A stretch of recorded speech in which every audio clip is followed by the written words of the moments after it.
from the tasting room of ESB Brewing in scenic Tampa, Florida, it's the Cranial Emission Show. Interrupting the silence. Drop a little science with an act of defiance by the Cranial Alliance. And Charles was the name that was given to me. And when I'm on the mic, it's like destiny. Well, he's a mover and a shaker, not a flopper or a faker. If he was on chips, he'd be punching out your baker. But there's more to this mix in this recipe. Here's a dash of number 2 of the Cranial 3. First name Miguel, my last name Hito. I'm a mixture of the best, like a sushi filled burrito. And if you get to know him, then you can go on Miggy. Got the bitty bitty beats like Buck Spot Squeaky. There's still another part in this play on words. His name is Joey T, and he needs to be heard. Joseph T. Needles Incorporated. The mold was broke when I was created. If you need a title, he's got plenty to spare. And if he was a trucker, he'd have a monkey named Bear. Well, I'm the last dog, the final bark of the pack. And now I'm gonna tell you who we are and where we're at. Cranial Emissions is the name of the show. Friday night, 7 to 9 is the time, don't you know? ESB Brewery will be live on the air. Come have a pint with us, we've got plenty to spare. A show for everyone, alive and departed. So enough about us, let's get the show started. Now let's get down and dirty with the triumvirate.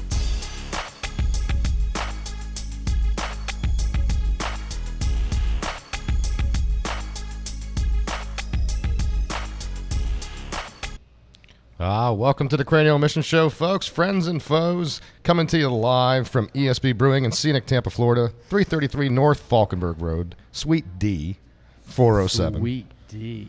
An action-packed program planned for you today. Later in this segment, well, actually next segment, be joined by the band Cialis, whom I can only describe as some rather unique individuals, if you will. Yes, they're very, very unique. It's going to be kind of a dark twist on the Alice in Wonderland metal show. Food, sports, and crime seem to be the central themes of the topics we will cover tonight. But before we delve into everything, a recap of what we do and who we are is in order. Now that we're a part of a new format in the form of YouTube Live with our good friends here at Talkwad Studios. So with that said, allow us, the triumvirate, to enlighten you on how the program works. People sometimes ask us, even recently, what exactly is your show about? And the operative answer is, well, everything. 3 years ago, when we first dreamed up this concept, we made a conscious decision to make the show in such a way that it would feel as if you're hanging out, drinking a few pints, and shooting the breeze with your friends. We talk about whatever we want to and try to do so in a way that we sincerely hope will entertain you, the listener. So, some basics on the cast, just to catch people up, new format. Cranial Mission Show revolves around who are fans, the Craniacs, affectionately referred to as the triumvirate. That's us. That's myself, Ben Charles, my man Miggy Hito, Yep. sitting next to me, and of course the inimitable Reverend Joseph T. Needles. That's me. But that's really just where it starts. Over the years, our cast has continued to grow outward, adding a menagerie of characters that we feel add further layers of entertainment. Felix Cal, known as the show's superfan and benefactor, has been actively involved with the program now for, about 3 years. He's been known to call into the program fairly regularly from exotic locales while flying around on his G6. Pink G6 with leopard print interior. Oh, thank you. Lou Bob Jenkins, he's our resident redneck contributor. He seems to find himself in all sorts of trouble. And I got to warn you, the guy might seem like a simpleton, but really he's anything but.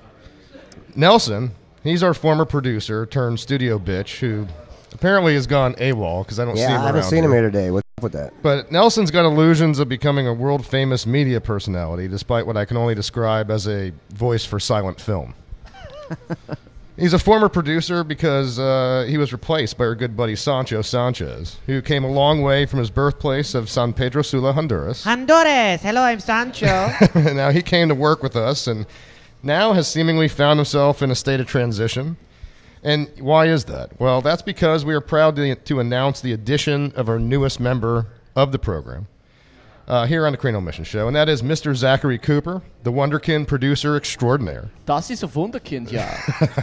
Zach has joined forces with us so that we can collectively take this program to the next level. Welcome, Zach. Yay. Mr. Cooper! We still don't have a nickname for Zach yet. Yeah, we need a nickname for him. I was thinking about some. What do you think about Wildfire?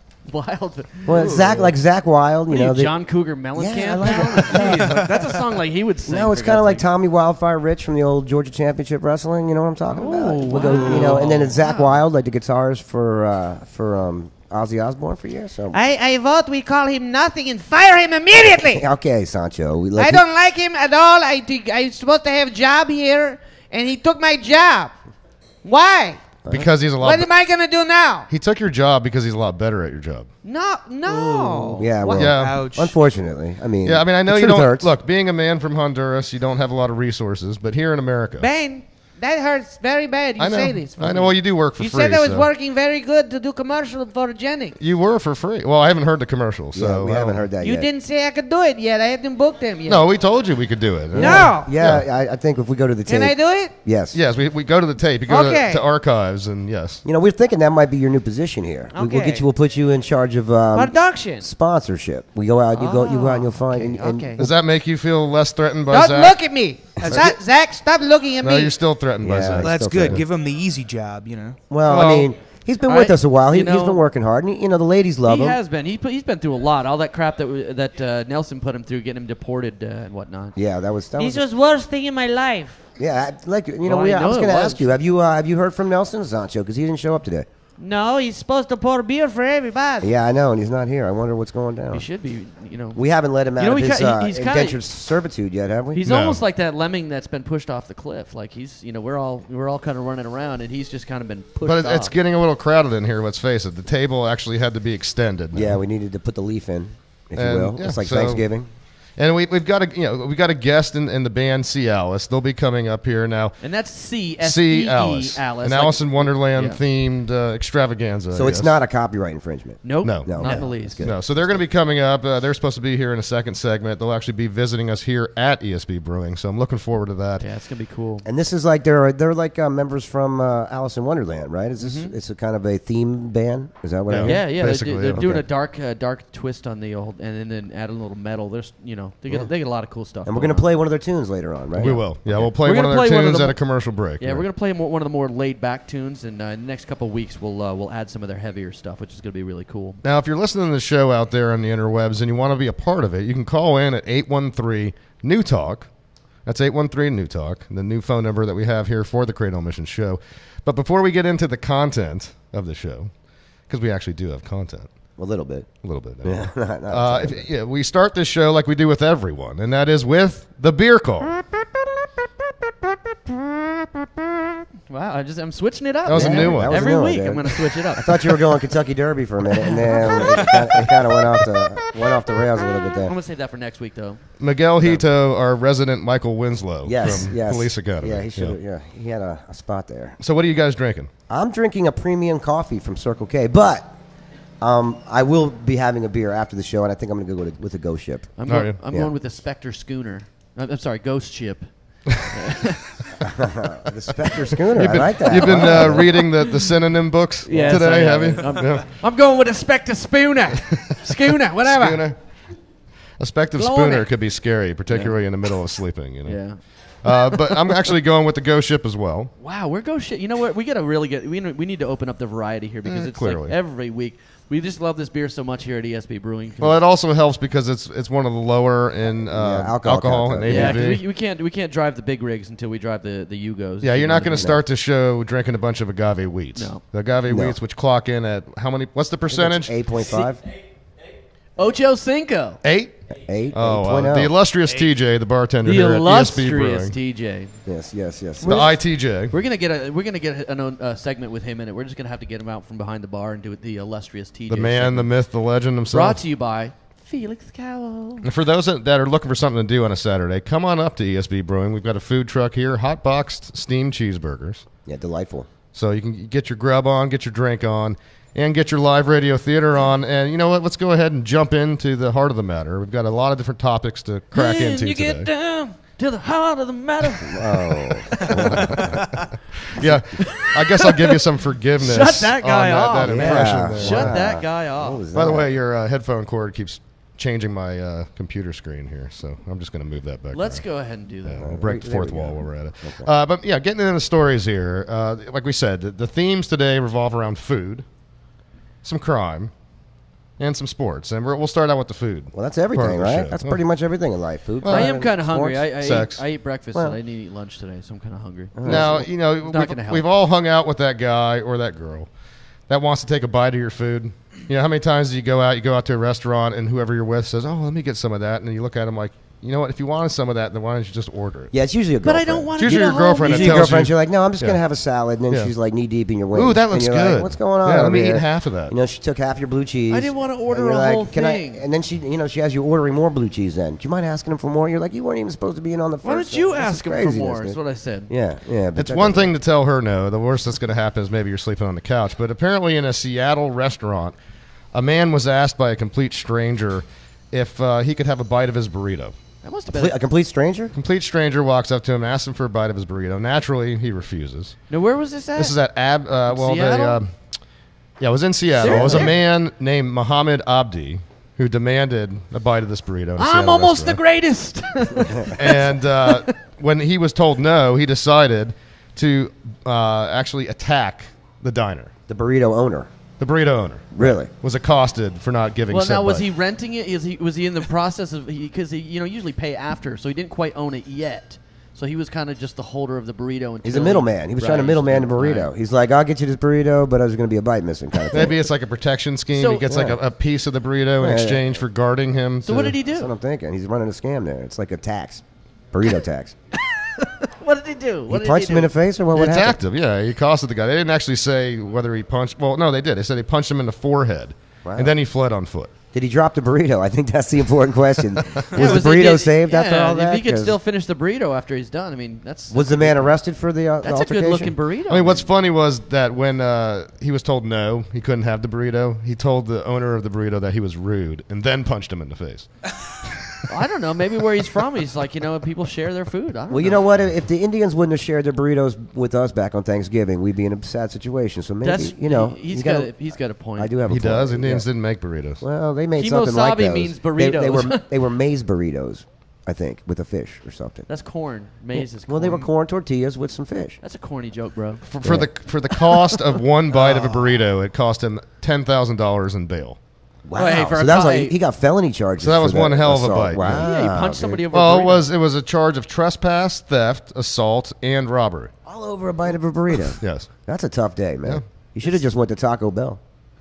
Well, I mean, 79 cents, I think. You That'd get buy one. $10,000 would buy you a hell of a lot of tacos. It at would. Taco Bell. It would really a lot. You get like a couple hundred of those 10 box joints. Yeah, that's good. I don't know, man. that's rough, man. I don't even know what to say on that one. I mean, sometimes people get assaulted when they're eating a burrito. Sometimes you get assaulted by food itself. And in the next story You do? that we're talking about, This is it's a- by a frozen chicken. this is a good one. Really? Yeah. These two people were having a knockdown drag out in their apartment, this man and woman.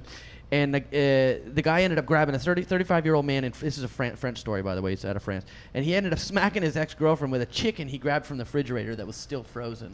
Well, they always said using like a frozen chicken for a murder weapon would be great because then you could eat the murder weapon and there would be nothing left. Yeah, but you got to cook it first, so that's a whole process. You got to I know, you but got to they're murder looking, the person. then you got gotta- the body. There's still a murder weapon missing, and it's going to be a tough case What's to a prosecute. murder weapon? Well, it's like a murder But weapon. you know what's crazy? Right, Up there's a north G in they call murder murking. You're murking in the streets. You murking in the streets? Yeah. You ever heard that song? No, I It's haven't. cold in the deep. We've been murking in the streets. No, I haven't. You got to look at that song. I mean, I guess But- the one benefit to the fact that you're struck with it when it's frozen versus thawed out It is at hurts. least it's not slimy. It's going to sting, but at least you're not getting all that. It's gonna sting. It's gonna ring chicken your bell gook for all God's over you. sakes. So, but they went to the court and the judge deemed the bird, a frozen bird, to be a weapon, a legit. Of course, weapon. yeah, it's a blunt weapon. Yeah. So well, it's very. So was she injured? That's She very, wasn't. That's very foul of that guy to hit her with a chicken. That was so bad. I'm gonna fire myself. That was bad. This was horrible joke, man. He's Yeah. pollo in his face. Yeah, it's pollo. Yeah, that was horrible. Okay. Well, you Now, what was the charge for that one? Did they say what the end result of the assault mean- with the chicken was? No, he just grabbed it and zapped her, and then went to court, and they didn't. There's no follow up on it, so then we're gonna fail on the end of that story. But to get hit with a frozen chicken, it's just not. It's a really shitty. Man. What was that, dude? I'm sorry, I swore for the first That was- time that in was many a foul. day. That was That was foul. foul. That was That really was Well, foul. at least you got it out early. You guys gotta bail Yeah. me out here. I'm got failing. it early. Okay, moving along. You got to be careful when it comes to eating different kinds of, whether it's meat or poultry or whatever.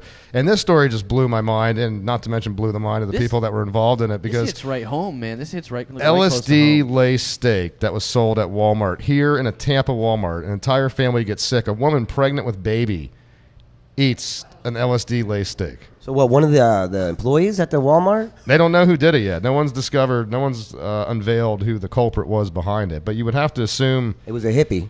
I mean, you would have, Timothy You is would- the you- ghost right? of Timothy Just- Leary. Just find whoever's got long hair and smells like patchouli, and they're probably guilty. I'm thinking. Absolutely. That is one of the worst smells. I know, it's the worst. It's like Like somebody. I could dig some sandalwood here and there, it and smells like it it smells like burning you laid incense. in dirt for a while and then just kind of Well, got you know up what in patchouli is with for? It's oil. to cover up that stank. Right. yeah, it's to right. cover a I body. used to, a lot of Right. my buddies when because I was born in Vermont, that you guys didn't know, and I used to hang out. I had a lot of buddies who were hippies, and man, they would wear that stuff, and it was just like you can imagine the cloud of patchouli around me. They It had was the like, stink dude, rock, you right? guys fucking stink. You seen bro. that thing, the stink rock? Instead of using deodorant, there's some rock you're supposed to No, rub it's under it's your Yeah. arm. it's a Yeah, it's all natural, it's right. a stone, and you wet it, and you put it on your arms as a tie. But it doesn't work. No, you're foul. It yeah. works if you don't eat bunch of junk food. No, it doesn't If you're work. eating normal, yeah, it does. I'm gonna start selling. No, it stink works rocks. when you. It's like the pet rock. It What works when you apply an excessive amount of patchouli and Right. cover it yeah, up. yeah, that's what I'm Maybe saying. you coat it in patchouli and then rub it on. Right, That's and then good. what you have typically is an amalgamation of patchouli, Wow. body There's odor, that- and then usually followed by the smell of weed. Yeah, That is that's true. As they Usually, walk there's around. definitely in there somewhere. the smell. I had some last week. Yeah, she did. so- And- so how'd you recover from Whose that? car was the black car? I'm surprised that you showed up here because that was a B&E. You did break into someone's car. What? What? Yeah, Yeah. that's illegal. Yeah, that's What's illegal. B&E? Breaking and entering. Yeah. Oh, no. Yeah, you broke into someone's car. I Well, you- didn't mean I thought it was your car. I don't have a black car. You It know was that. not I've known his you for car. It years. It wasn't his car, man. I don't remember. Yeah, well, Yeah, well, I'm not surprised. let's by not that. make that same mistake It again. does right? tend to screw up your memory. Anyways. And you're wondering why you're being replaced on the show. I mean, 813 New Talk is the number you want to call if you want to be a part of the Cranial Mission show. But yeah, going back into this LSD laced steak incident here in Tampa, no less. This family, after eating this, experienced hallucinations, dizziness. They had Oh my rapid God, heart that's rate, crazy. difficulty breathing, and you got to figure the charges for this will be pretty substantial. Oh, that's the woman poisoning, had to be yeah. rushed to St. Joe's, where they had to induce labor. that's going to be attempted murder. So this is a pretty No, it serious will be. thing. I think most even if you're in possession of like a acid, it's one hit is like a charge of murder, which each one is or attempted that- murder on it. Yeah. I always heard it was like manslaughter. Yeah, or something. manslaughter. Yeah. That, okay, yeah, it's not Wow. like a number two, but that's murder. You know, so this guy, whoever they find out who did it, Because that's crazy. Because you can that stuff hasn't been around for a long time. Then all of a sudden it pops up, and it's not like people selling it on the street. It's somebody stuffing food with it. That's pretty scary. Yeah, dude. I don't know. That's not a good I don't joke. buy my meat at Walmart though, honestly, because God knows where the heck it's coming I mean, from. I haven't been able to find that stuff for years. And you mean to tell me all I had to do was go and make a steak? Yeah, he pretty said much. I was gonna. Do Yeah, yeah. You How didn't would know you that, like huh? yours? Medium rare with. Good God! You know, Walmart now, they're going to start having black lights everywhere in the Yeah, meat department. Yeah, and those crazy trippy posters. You're going to have and those stuff. fuzzy, like, Led Zeppelin posters everywhere dude. under the black lights. Wow. Well, I tell you, we're going with intoxication. Let's go ahead. Yeah. I don't know. Like this story here is dubious, but I found it really, really, really funny. That story is actually... Yeah, we did this story last week, right? It's No, literally... no. When This you, is a different one. Miggy, when you say dubious, it's DOOBIE. Yeah. Dubious. Dude, Man, this story is really trippy, man. Like, they said in Colorado the Girl Scouts are gonna release like cookies, man, like with flavors, with weed in them, man. So this story is, I don't know if it's true or not. This but story is brought to you by Jim Brewer. This story is brought to you by, I don't know if it's true or not, but I thought it was really funny. They're talking about releasing an open contest to name some of the new flavors of supposed weed cookies that are coming out. now this is actually sponsored by the Girl Scouts. This isn't You know, somebody just copying Girl Scouts Now, recipes. The thing I came up with last week is I did a ton of research into these damn stories, and I couldn't get a definitive yes if they were true or not. So I'm going to say no as of right now that they're not true. But I just found it really funny that some of the quote unquote suggestion ideas that have already been laid in. Well, let's hear 'em. All right, I'm only going to give you 3 because it could this could go on. Some of them are kind of stupid, but Maui maple chunky drops Okay. I thought was pretty funny. Maui Maple Chunky. Yeah. Yeah. And then the next one is bong blondies. Bong Blondies. I thought was pretty good. I hope it doesn't smell like bong water, but go ahead. Okay. Yeah, that's the last thing you want your cookies to smell Yeah, like. that's- I don't know. That's like rotten potatoes. Lemon flavored dudes. is a pretty good one. Lemon. That doesn't sound very Yeah, I appetizing don't- I either. don't- I don't Actually, know. I've been trying to cut down Well, on the you know, dudes. hey, for everyone out there, don't ever go to lemonparty.org. Just FYI. Sounds like you have. Yeah. Somebody sends you something and says, "Hey, go check this out. It's really funny," and you go there and you get shocked. Yeah, that's called someone's trying to send you a virus. No, they do. Well, if it's an old virus with a bunch of other old viruses of the same Yeah, okay, sexual okay. orientation. Okay, we get it. Yeah. Okay, so don't go to Lemon Party. Don't go to lemonparty.org. All right. Nick, Zach, our buddy see, Nick this out here. Aren't you glad you joined the show? You know, as a young lad, we can steer you away from things like Absolutely. lemonparty.com. I mean, Do not go there, Zach, and don't even get curious and go there. By the way, Bye, curious. Oh, I like that. I like the cannabis brittle crunch. I like that the one. cannabis brittle crunch. Okay, that's a so good one. what's the My favorite of them all. I mean, there's stone. yeah? Break it down because we got to get into a commercial Stone break. here. flavored blotto wafers, chewy nugs. It's stupid. Chewy But my nugs. favorite supposed suggestion was chocolate peanut butter pizza Dorito orange soda surprise. I said, you've got to be kidding me. Again, that was chocolate peanut butter pizza Dorito orange soda surprise. I would eat that cookie. That's a lot in one Actually, cookie. I'd probably just eat the regular weed. Allegedly, just for oh man, we talked last week about getting hungry and then you eat those and get hungrier. Right, it's a vicious cycle. It's You'll like never stop. Yeah, It's right. a vicious cycle. You eat them, you get high, then you eat more, Yeah, then you you get get the higher. munchies. I You eat eat because more. I'm unhappy, and I'm unhappy because I eat. It's a vicious cycle. Well, guys, we got to get into a quick commercial break. So for those out there in Radio Land listening to us, stay with us. Commercial break. Yeah, thanks, Sancho. Zach. I beat you to it, you jerk. Hey, okay, relax, man. Thank you for your redundancy. I appreciate that. Thank you so much. Okay. Okay, anyway, going to a quick commercial break. Stay with us. We'll be right back.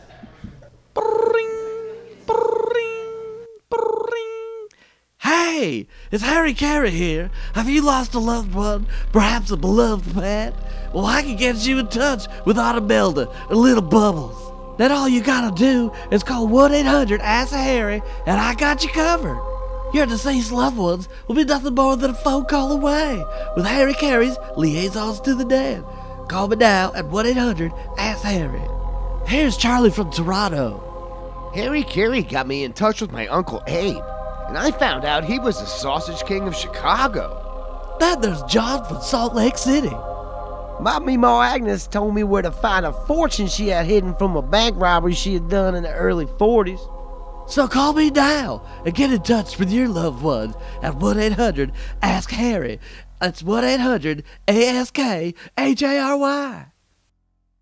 From the creators of Backwoods Casino and Dumpster Wars comes a reality show that hits you right where it hurts. Critics say Dive Bar is an up-close and personal diary of the marinated underbelly of small-town America. Dive Bar cuts through the smoky haze, exposing the lives of the workers and patrons of Lulu Bell's Packaged Liquors and Lounge. This is real Dive Bar action. Red, honey, you know there's no sleeping at the bar. I'm sorry, Lulu Bell. I got no other place to go. You know my old lady kicked me out. This is real Dive Bar action. That is a load of crap. What do you mean you don't take EBT? This is real Dive Bar problems. I don't give a shit if she's my mom or not. I'm gonna kick her ass. This is real Dive Bar romance. Goddamn, you going home with him or me, you junk tease? This is a real Dive Bar. Catch Dive Bar every Tuesday night at 8 on the Bootleggers channel.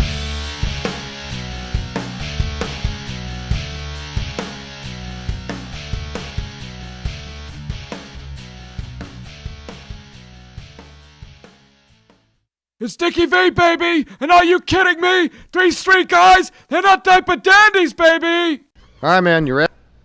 Oh, yeah. Welcome back to the Cranial Mission Show, folks. Coming to you live from ESB Brewing, located here in scenic Tampa, Florida, 333 North Falkenberg Road, Suite D, 407. Sweet D. Joined by the illustrious Hot Box Steamed Cheeseburger Food Truck and the inimitable, the one, the only, TJ behind the bar. Illustrious the superstar TJ. himself. Hi, TJ.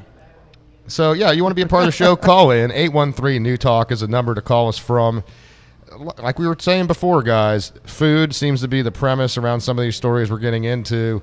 And look, in this day and age, we seem to have more involvement from government entities, if you will, or entities designed to know more than we do, to think for us now. Take the events in New York City, the banning of certain sodas and whatnot. Well, now the UN is getting involved with their advice in terms of what we should eat. And the UN is urging people to start eating insects.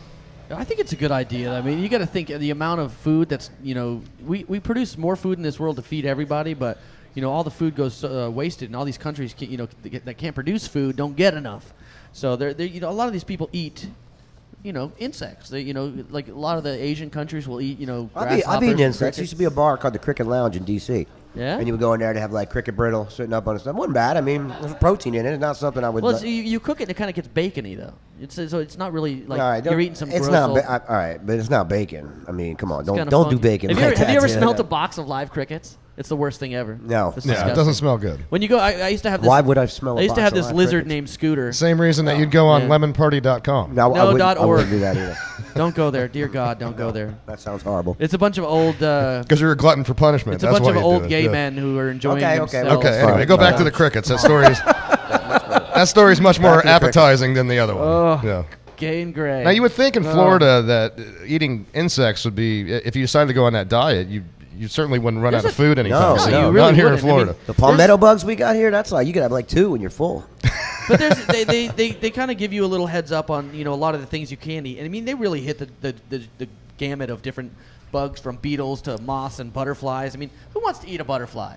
Really? There can't be much They're in all there. nice flying around, and they pollinate flowers. Why would you want to eat A little them? barbecue I sauce. don't know. If you fried it up, it might be good. Yeah, put a stick Fry on- up everything else. Yeah, but Put it on a stick. You touch sell a it at the- butterfly. sell it at I the can see fair. it now at the fair. Fried butterfly Yeah, on a butterfly stick. on a stick, man, at the fair. No, how Absolutely. about fried butter with butterflies? That works. Yeah, usually that'll deep fried? Yeah, deep fried butterflies. We definitely have a lot of insects here. But crickets in other countries are considered a delicacy. So it's not like, in terms of other societies versus the United States, it's not like eating insects is all that uncommon. Well, Survivor Man eats them all the time. Yeah. Or Bear Grylls, the other guy. Yeah, they eat a lot of insects. He also drinks his own urine. Right, I don't recommend that. No, I mean if you're kind of out in the bush, if you're out in the bush, sometimes you need to drink your own piss. But what do you make? This is what I have a problem with, is the fact that the UN is now telling me what I should eat. Well, they're making suggestions due to food shortages in the world. Come on, look at it. are they centering You're it not around? looking at it, They're right? not centering that around Americans, right? No, they're sending it to the world. To the world. Well, right. yeah, I mean, because We are the world. But does anybody actually listen to anything that the UN says? No, absolutely I not. say nobody listens to the UN. No, they not really. Mr. Putin, stop invading so and so. Right. You don't listen to me. And you know what? We'll get into some Vladimir Putin a little later in the show. My God. Or he might get into you. But I noticed you say Vladimir Putin, the guy from Russia. It's Putin. It's not Poopin. Not son. Yes, Poopin. Putin. No, It's Putin. with a T. Poutine. Putin. Poutine, like the Not like the fries with cheese and gravy they serve in Canada. French Right. fry. Right. Poutine. Poopin. Putin. No, Poopin. No, No. all right, We'll talk work about on it. that We'll after work the on show. it. We'll get the flashcards out again. Yeah. And he wonders why we had to replace him on the producer level, right? Yeah. So they're talking grasshoppers, crickets, locusts, flies, mosquitoes. Flies. And You then can't- you how know many this flies one would you I have to thought eat? was kind of, and stink bugs. Who the heck wants to eat a stink bug? Have you ever squished one of those things? They stink. That's disgusting. They got the name. But apparently, when you cook them, it adds like a little appley flavor to your sauce. Yeah. Okay. If Apple you add flavor? stink bugs Yeah. to your sauce, And- it and- creates an appley Yeah, flavor. and you don't eat a lot of fish and omega-3s and whatever. You lack iodine in your body, so Okay. they're very high in iodine apparently, and they're known to have anesthetic and analgesic properties. Well, you could use it as a filler for hamburgers. I mean, they use sawdust at McDonald's, from what I understand. Yeah, Why not that's just throw true, a couple that's crickets true. in there? A little more protein than sawdust, I think. That's true. I tell you what, we've got the hot box guys out there. Why don't we ask them if they plan on adding insects? And he could put to a little their maple cuisine? syrup on it. Yeah.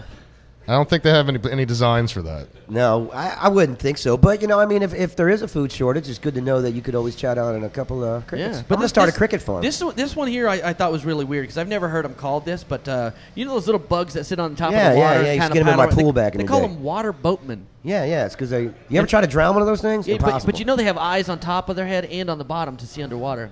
Really? That's really cool. Yeah, But but you can't drown one. No, you can't. They can hold their breath for, like, years. Really? I tried to drown him when I was a kid. Never worked. Apparently, there's this little thing called a water bear. It's like a little microscopic bug that can live in suspended animation for hundreds and hundreds of years. Yeah, well, It's know, really cool a lot of critter. those, like them 17-year cicadas, they live in the dirt from dormant for 17 years, and they pop out. Amazing. Give a quick shout out to our girl Jackie out there who's getting ready to head to the Lightning game. Have a blast on. Oh, yeah? Well, who are they playing tonight? Bring us some good mojo. We can't hear you through the glass. Oh, there you they're go. playing the stinking Devils. Nice. Oh, yeah. Very nice. I'm ready to rock and roll with this one. Boy. All right, want some pictures. All right, so moving on from the UN into one last food story I wanted to get into, and this is an interesting thing to me, is that fortune cookies, been around for years, and it's been a novelty with Chinese food forever. And you know how you open the cookie and you get that message, and it's got the lucky numbers in it. And all I've tried it. Never well, works. These lucky numbers that were in a fortune cookie actually helped a 75-year-old win Powerball. Well, to be clear, But not the whole jackpot. It wasn't the whole shebang. Right. She got like $2 million out of the deal or something, right? $2 million, man. Wow, that's a lot of fortune cookies. She hit five of the numbers. Emma Duval hit 5 numbers, and she scored $2 million at 75 years old. And I was like, man, you're like foot in the grave. Like, why don't you donate a little to me, man? I'm hurting. Man. Yeah, you went. Well, no, I take that back. Here's a chance for romance. She's Miguel, maybe you give her a call, take her out. You know, I could be the new Anna Nicole Smith. Yeah, just I could be like, hey, what's up? She's like, Hi. I was like, is M's dentures? She's like, yes. And I'm like, we going out. damn. If you're going to be Anna Nicole, you're going to have to double in size, like post-haste. Yeah, but I'm sure she don't want some big old thingies there hanging off me. I think she's just happy with Well, I what think At 75, I think she's going to be happy with whatever she gets. she's going to be happy with what I got. So Didn't Anna Nicole die? Secret Yeah, she's love. dead, She's right? been gone for a while. Yeah, her yeah. son died, and then she kicked it right out. Yeah, that wasn't a good family. No, she had a lot of issues. Yeah. She had more issues in Time Life She magazine. made that old I'll tell you man that much. happy before he died. But, it goes to show you, I wonder with this fortune cookie story, how many more people could have won. Because I don't know about you, but the fortune cookie novelty has worn so thin that, let's face it, by the time you fill up on all that Chinese food, a lot of us don't even eat those cookies. They No, just I sit give them to there. my dogs. You go to people's homes and there's just fortune cookies sitting there from No. like months ago. Yeah, that is true. I always give them to my dogs. So there's all this unwon money, all these opportunities that were unfulfilled because you didn't I open know, said fortune cookie. I have 2 which I was told to play the numbers on after I had discovered the story. Sherry asked me to play them, and I didn't play them yet. I tried it one But time. I think I Didn't might work for me. I think I might make the time.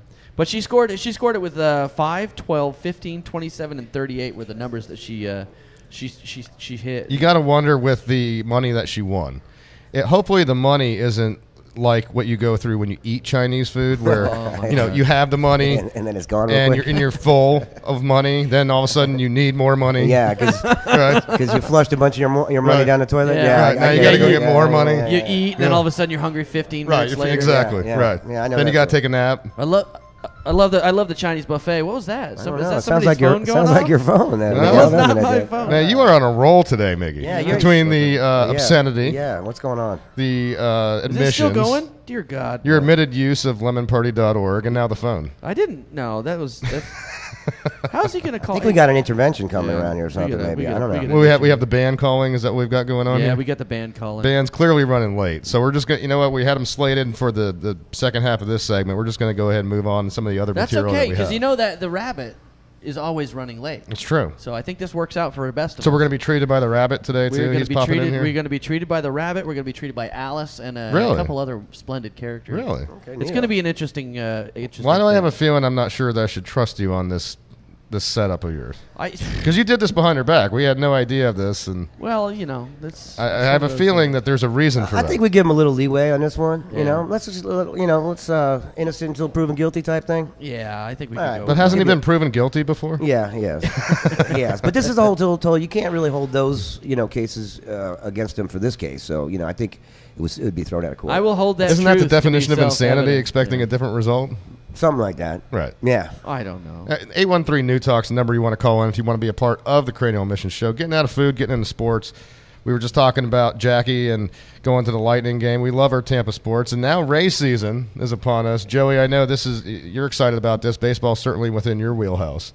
So how you feeling about this? You look at the pitching rotation. They're still trying to nail down, what, a fifth pitcher for this rotation? You got 3 guys essentially competing for it? Yeah, Eric Bedard. Yeah, he was an awesome pitcher for a while with the Orioles, and then he moved on and really he went with Seattle for a while. He used to mow us down. He was a great lefty. He reminded me of Casimir back in the day, but he's one guy they're still looking at. I know yesterday Archer pitched. I think he went 4 innings, I mean, when you watch these preseason games, which is something that's kind of bugging me that I can't catch them. I mean, you can watch 1,000 Yankee preseason games in Tampa, but you can't catch a Tampa I've seen one so far, and it was on MLB Network, and I've been watching nothing but. So I'm jonesing, but. So you're not able to catch any of the preseason games on Sun Sports? They're not playing them at all? No, not yet, dude. Usually they do it, a couple during the year, but I have yet to see. It's one. Probably, it's got to be a scheduling conflict when you have a Lightning there's a lot of on. college basketball too. They do a lot of college basketball. But you look at the pitching rotation, that fifth slot. You got Eric Bedard vying for it. You got 2 other guys. You mentioned Chris Archer, but he's already got a spot. You got Odorizzi, Jake Odorizzi is the other guy, and those are pretty much the 2 guys they're looking at. And Odorizzi was part of that trade that we made. We got him, and who did we deal to get Odorizzi? I can't remember. Odorizzi was part of the Garza thing, I think. Yeah, that's what I was thinking too when we got rid of Matt Garza. We were Shields. It was either Shields or Garza. I think it was with Shields. I think it might have been Shields. A couple guys. So you got now it's down to 2 because at first they were saying it was 3 guys. You had an older journeyman guy that they plugged in too. Yeah, it's pretty much these 2 guys they're looking at, and they've a couple of them pitched well. Odorizzi had a couple good out, and he's throwing. He learned early on this year, like 2 weeks ago actually. He's been throwing this pitch they call it. I guess Alex Cobb's got a pitch they call a thing. It's a part splitter, part slurve. It's like this mixture of a crazy changeup pitch that moves a lot. And you throw a little Kurt Russell in there. And you do a little Kurt Russell in there, but so Odorizzi's picked this pitch up, and it's actually become a good part of his arsenal. He's looking a lot better because he's not an overly hard thrower. He's a 89, 91 type guy. So yeah, I mean, when you watch these preseason games, you pretty much watch to the inning 4. And if they're ahead at inning 4 and it looks good, but anything after inning 4 and 5, it's usually guys that aren't even going to be playing in the majors anymore. The sample size that you see, it's so hard to judge what you can expect from pitchers in particular because you don't know whether they're just having a bad outing or if it's just strictly because they're working on a specific pitch. Normally, that's what it is. Right. They know they got trying to get the bugs out on something new that they're introducing into the arsenal, and meanwhile you're sitting there wondering what went wrong. And it's really just a practice session. Yeah, and everybody knows except the people, the fans were like, oh, he sucks, but, it was exactly what he's supposed to do. People take preseason a little too seriously. If you can have a tie in it, nobody really cares. Yeah. After 10 innings, they tie, so. Yeah. So, all that being said, and with this limited array of pitching demonstrations that you've seen, with this limited sample size of the starters being in, 3-4 innings at the beginning of a game, what's your take so far, Joey? I mean, usually you're a good gauge for the expectations for Rays seasons. I mean, 1 year after another, we talk about this, and you tend to be spot on with your assessment. How do you feel about their chances this year? Because this is a bigger budget than the Rays have ever put down for a roster. Yeah, they're up to 80-some million. It's the highest. Highest. It's way beyond. I mean, they were in the 30s, and I think last year they were at the 60s, and they were like, we're not getting any bigger. Than this. Right. This is the end of it. But I like their chances. What makes me the happiest is that they're hitting the ball, and that's always been an issue with them. They actually got some sticks in alignment. Haven't really turned any more speed since we lost Crawford and Upton. We really haven't had as much speed on the bases, which is not really the way Madden likes to play. He likes to gain those free bases. So I'm expecting to see like Richard Pryor. Yeah. Free base. Yeah. That blew up in my face. My bad. My bad. That was good. But I tell you, the Rays have had problems. I mean, they go through blocks where they have really good pitching or really good hitting, but never both. So I think they're looking pretty good so far. Yeah, I'm really optimistic about it. The only problem with it is you got, obviously the Boston's going to be good. They have they won the World Series last year. They haven't changed much. They've actually made a couple big signs themselves. And Toronto, they were injured last year a lot, but they should be a lot better this year. And, the Yankees are never that bad. So, It is what it is. I'm expecting a good season. I am. I'm expecting something. They're gonna be in it mostly all the whole way through. Well, it looks like the band has showed up. Oh, look what we have coming in here. What is this going on in here? We've got, looks like the band is actually showing up. Wow. Zach, you able to get camera on this over here? I do. What the hell? Okay, so this is the band known as C. Alice, and this is a local effort. I'm scared out of my ass. Are you? You're a little frightened by this? You've never seen anything like this before, have you? No. Well, guys, let's get a mic on for him. Wow, he's got a heck of a knife there. Yellow? Okay. Yeah, that's a big knife. How you doing? Okay, so why don't you go ahead and introduce yourselves to everyone? My name's Hatter, and you are? I'm Mike, Miguel. I'm Joseph T. Needles, the Reverend. All right. And I'm Ben. Ben. Yes. Male model, right? I remember about 50 you, years Dover, ago. Mr. Ben Dover. I remember, all right. Oh, exactly. Nice to meet you, Ben. Nice to meet you. So what's going on with Mr. You guys are late, obviously. So I think this is appropriate. It's the to rabbit's guys. fault, Yeah. of course. Do you make a habit of walking into tasting rooms with a knife that large? Because that's a little daunting over there. Don't worry about the knife, mate. As long as we have an understanding, no one will get hurt. So what's happening? Tell us a little bit about yourself. Well, Cialis is a project with national recording and touring artists and some local blokes to bring you a local show right here in Brandon. He's humping things. Oh, don't worry. He'll be done by the end of the interview. But our show is going to be like anything you've ever seen in the area. I can see that already. Because I'm seeing things I've never seen before now. I think that's certainly the newest use I've ever seen for that bar stool. So, well, he's an excited gentleman. Unless, we don't know what TJ does when no one else is around. Yeah, so. TJ is illustrious, and you never know what happens with the illustriousism. Is that a word, illustriousism? No, it's not. So, I'm excited because you guys got a little show coming up, and I'm curious to what goes on with this show. I'm very excited. You know what I'm saying? And Hatter, if you could lean into the mic a little bit more when you talk. All right, how's that? A little bit better? Yeah, beautiful. sounds good. There we go. Good. Well, we've got 3, my humping friend here, and Alice, my humping object there. Well, she looks a little tied up at the moment, my friend. So how many piece band is it? It's a 4-piece band. Right. It's 3, Sick the Caterpillar, Rev 13, he is the lead guitar player, and myself on vocals. Well, I'm really excited to see this. Like, can we talk to this young lady here? Or as you can see, she's a bit tied up at the moment, mate. Well, and I'm really glad these guys can make it out. I mean, we've heard a lot about you. I've been talking to Mr. Sick for the last couple of days, setting you guys up to come on in here. We're really stoked that you're here. And about this, I'm just excited. I heard you guys got a lot of craziness going on with the show. Why don't you tell them about the show next week there, mate? Show next week. We got it on the 22nd of March in Brandon. Going to be a big show. We're going to have several musical acts, Godiva Triplets, Mike Alaska. We've got a fire-eating antics of Blister Lips. Am I leaving anybody That's an out app name for a fire eater, right? Blister Lips. I've seen this guy in action before, and he does some pretty wild stuff.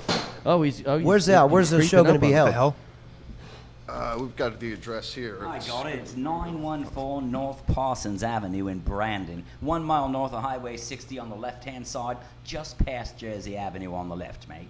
All right. Oh, that's right. That's right in the heart of town. That's right down the road from us. That's not far from here, actually. No. I think we can all make it out to that show and take some good photos. Open to the public. We just ask that you RSVP to our Facebook site or our website, icalice.com. icalice.com. All right, we're going to check that out. So, can we talk to Alice? Can she say anything? Oh, come on. Hatter said no. I think we should try to check her out. It doesn't seem like a firm no. You can do it. Come on. Okay, maybe not. Hi, matey. All right. What the hell? I'm going to need a doctor here, folks. Next weekend if you can. Really? We're going to need... I'm going to need a doctor. Okay? You all right You're not there? going to start bleeding all over the floor now. I am going to need a doctor. Very impressive. Okay, you know what? We're going to have to get some medical help in here. Let's jump into a quick commercial break because this is insane. Seriously. Zach, go ahead and cue us up to a commercial break. I'm having issues. We'll be right back after this. Stay with us.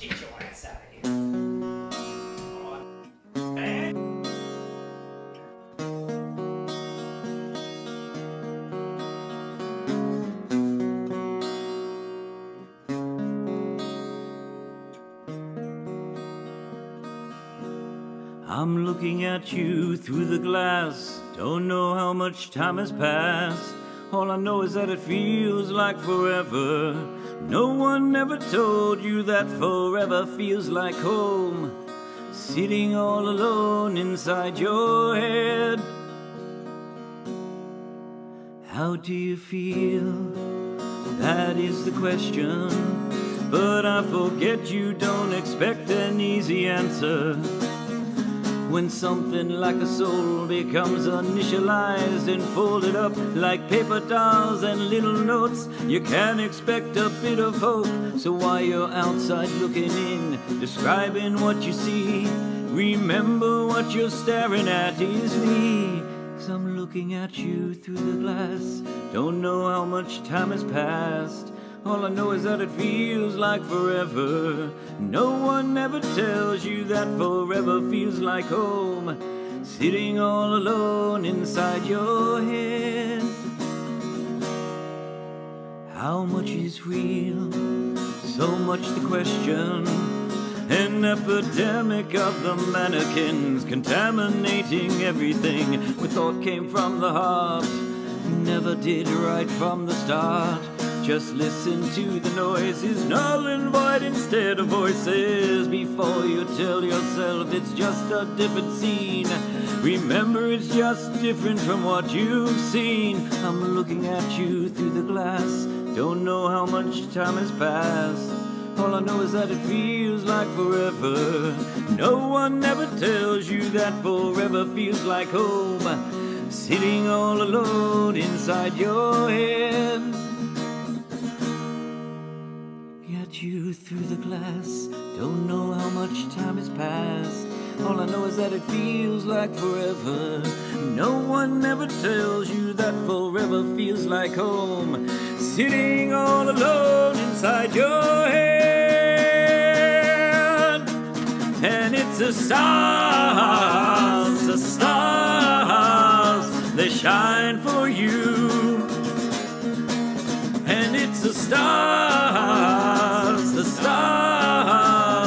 they lie to you, yeah. I'm looking at you through the glass. Don't know how much time has passed. Oh God, it feels like forever. No one ever tells you that forever feels like home. Sitting all alone inside your head. I'm looking at you through the glass. Don't know how much time has passed. All I know is that it feels like forever. No one ever tells you that forever feels like home. Sitting all alone inside your head. And it's the stars, they shine for you. And it's the stars, they lie to you, yeah. And it's the stars, they shine for you, yeah, yeah. The stars, they lie to you, yeah, yeah.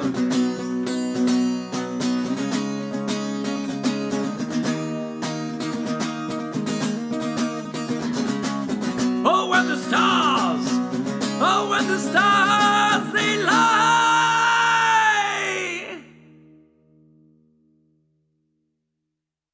I'm the world's most famous thespian, Patrick Stewart, and you're listening to the Cranial Emission Show with Ben Charles, Miguel Hito, and the Reverend Joey T.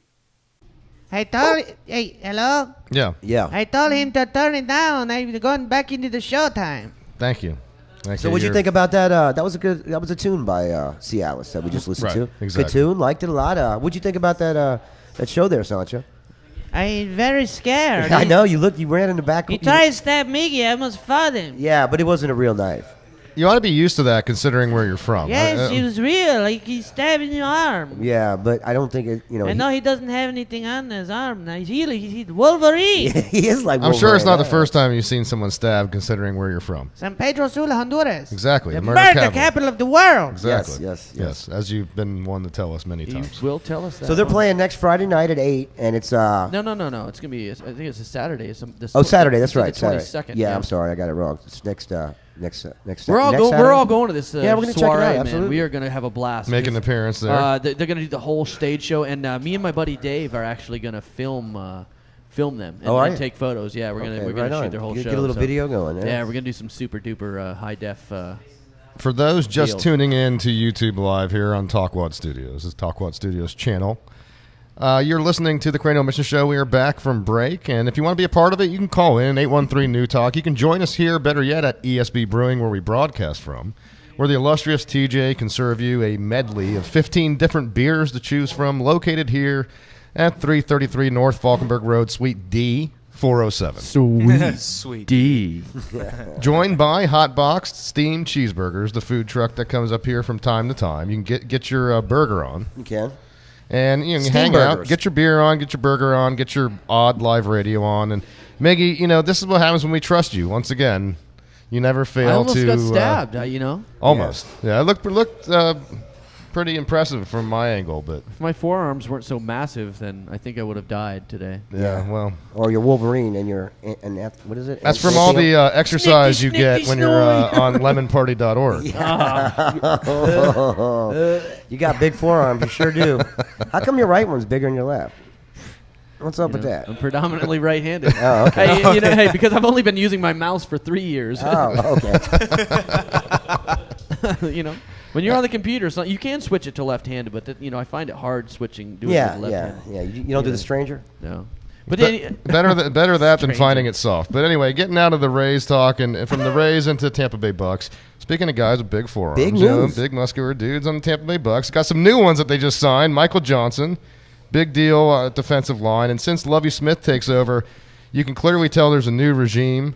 Yes, Darrelle Revis is gone. Out with the old and in with the new. Revis now has been released and picked up by the Patriots. Yeah, $16 million a year was ridiculous. That was way too much, man. Did anybody know what they're paying him? It's a significant pay cut, but he's still in the double digits. 12 million. Yeah. He's getting 12. Is 12 that what million now. now. Yeah, so well, I mean that's $4 million. That's a whole other player. At least we don't have to eat that. Yeah. I don't think the Bucks did. They get anything for it? They get a conditional. No, they didn't get anything. If anything, they escaped. They got pick. cap space for it, is what they got. If anything, by releasing him, they had to release him by a certain time, or what was it? They wound up giving away a 4th-round pick for compensation. It would have been a 3rd-round pick, so they mitigated that loss. And those weren't the only signings. You talk about Michael Johnson. They replaced Darrelle Revis with a DB that they picked up from the Chicago Bears. Right. And they added a new tight end in Myers, right, who can actually catch the ball, unlike Luke Stalker, who can't even really stay healthy. Yeah. And they've also picked up an offensive lineman, a defensive tackle from Seattle. So a lot of moves being made. Lovie Smith then goes the bigger, I guess what sounded like what was the bigger headline was the signing of Josh McCown. Yeah, I like that. So we have signing. another McCown here at the quarterback for the Bucks. We had Luke in the past. And he stated that. I think Josh is. Yeah, he's quite a bit better. But he stated he's like, this is my main man. It's an open contest. He's not. He didn't say he was a backup. He came out and he said this is going to be the man. Yeah, he said it was his job. Yeah. Oh, really? And McCown, we got into it last year.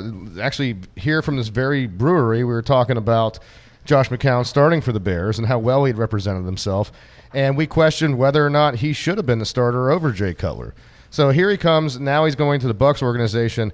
But McCown's been a journeyman over the years. He's a guy that's had a hard time landing a starting job in the past. At 31 years old, is this just a pipe dream on our part to expect that same kind of performance, particularly when he comes to an organization that doesn't have the offensive line that he clearly had with the Bears? Well, that's the big question. It's how well because our offensive line did not play well last year. I mean, what's his name? Glennon was on the run. Glennon was on the run. Bucs played last year? I didn't even notice. Yeah, they did, and it was on TV a few times. 4 wins. That was nice. Dear God. But yeah, they got Josh McCown. I mean, he did what? And when Cutler got hurt, he threw 13 TDs, 1 interception. That's right. Yep. He had like a 107 passer rating. I mean, Yeah, you can't go wrong with that. I think especially stepping up from. If nothing, he's going to teach Glennon how to be a better quarterback. So if this guy, if Glennon does pan out, I really don't think. But that's assuming they don't go quarterback in the draft. They've got the 7th pick overall. Yeah, you've got 3 quarterbacks being bandied about as the top preference by a lot of pundits out there, whether it's Blake Bortles or Teddy Bridgewater or Johnny Manziel. What are we looking at for picks? Do we get this? What pick overall? 7th overall pick. That's right. Yeah. That's right. So don't be surprised if they do go quarterback at that pick as well. And then if they do,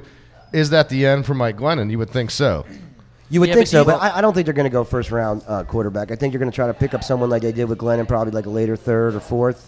Another guy to see if they get lucky on it. I don't think it's 7th. Sammy Watkins, another rumored pick at 7. They need a big receiver, especially with the loss of Mike Williams. Now that they've you talk about out with the old and in with the new. Well, Lovie Smith, one of the first things he does when he comes into coach the Bucs is get rid of Mike Williams. Well, yeah, wideouts. So you got a need there. but they can come out of college and actually make an impact a lot easier than I think a lot of players, offensive linemen will. You can't usually like have that. a quarterback come out and they don't do as well. You get the wide receiver. You get come out. Roethlisberger, maybe is one of the odd examples of where that worked. But a receiver can actually come in and learn his be routes. functional. Yeah, well, they're fairly similar routes, right? that they played in college. So I see that as like your book is about this fit, this thin. Yeah. This thin, according to the quarterback book, which is absolutely insane. So I mean, you're gonna have to really, really learn what the quarterback's gonna do, and I think the Bucs will pick it right because Lovey seems pretty smart with the picks that he's laying down already. So well, we're talking about turnarounds. Stuff. You talk about the Tampa Bay Lightning, who finally turned around the losing streak, but it was an ugly fashion. 5-2 lead. Was it a 5-2 lead? Yeah. 5-2 lead against Florida Panthers. Almost gave it up with less than 2 minutes left. Panthers scored 2 goals at the end of the game for the Lightning to eke out a 5-4 win. And so even when we win in ugly fashion. I don't know what it is right now ever since the Olympic break. But prior to that, the Lightning came out strong in the first, looked weak in the second, and then had great third periods. Right. Since then, it's completely different. Now that they taper off in the second and get even worse in the third. Yeah, they look tired. Did you watching that game? They look very tired. Well, Stamkos has said he's been having issues with his leg, like being sore. Which obviously, it's not something you want to hear. Obviously, it's going to happen. He got a goal though. He did get a goal from that left circle over there, which is a nice place. That's his sweet spot. That's Stamkos' office. That's where us righties shoot from. When we're doing the one-timers, we got to hang out by the dot. Are you comparing your one-timer to Steven Stamkos'? I've got a hell of a one-timer if you want to go ahead and check my game. Joe will tell you I can shoot it. You got a nice slap shot. You do, but I don't know if it's at the same level as I use this. I use the snap shot and the slap shot over wrist shots every day of the week. Snap shot? Yeah, where you just, it's not a full slap shot. You just kind of whip it, and it's almost like a wrist shot. You whip it good? Yeah. Now, while we were waiting for Stamkos to finally wake up, we've had a rookie that's just been getting better and better with the Lightning organization. We have 2 rookies. But particularly Pollitt. I'm talking about Andre Pollitt, who's really improved his play. The momentum he's gained. Tyler Johnson started out like gangbusters at the beginning of the season, and then he's still playing well, but Pollitt seems to be getting better and better as the season Tyler Johnson progresses. just scored his 21st goal. He did, and he's actually tied for the lead with the Lightning for goals. Right. But the play of Andre Pollitt, and for that matter, the play of Tyler Johnson, has really helped propel this team with the loss of Steven Stamkos. Now that he's back, it's a question of gelling. And you talk about gelling. I like the line combination we're seeing with Valtteri Filppula and Pollitt, and then the new addition in Ryan Callahan, who also scored his first goal for the Lightning against Florida. Which is a nice pass from Pollitt, if you saw it. That was a wicked pass. He set him right in the front of the goal, man. That was really nice. Man. I think Pollitt's going to be a player in the NHL here. Yeah, Filppula's coming back, too. He just scored his 3 assists. 3 assists for the night. 3 assists in the Florida game. So he's been playing remarkably well. And people keep talking about this loss of Marty St. Louis. In the exchange to get Ryan Callahan, like we've talked about before, it's not the same player. It's a completely different style of play. He's not going to give you the points that a Marty St. Louis will.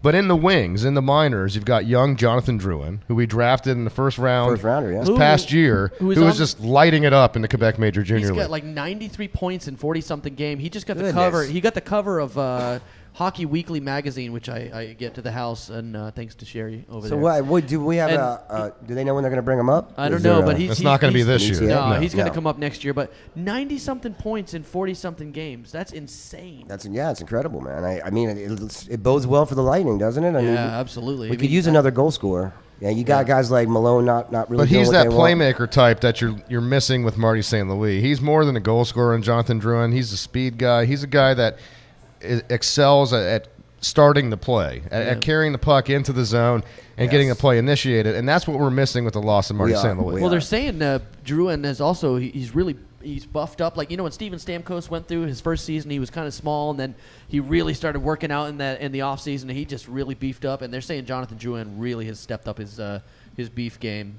Oh yeah, I really don't know. It's not LSD laced beef. Where are we located? Sweet D. I say, as long as the beef doesn't have LSD in it, you're good to go. His beef game, huh?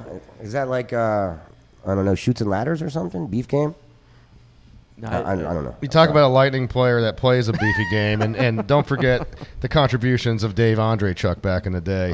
This was one of the guys that helped put us over the edge in terms of the grittiness that we needed for a Stanley Cup playoff run. Yep.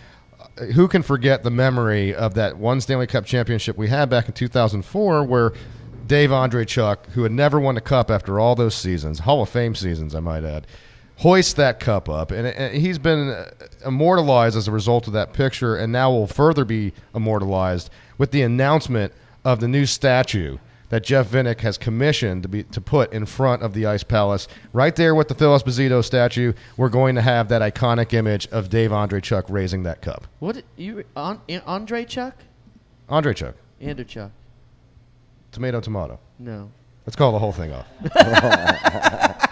Andreychuk. Isn't that the guy in That's the way I would say Andreychuk. Chuck, what?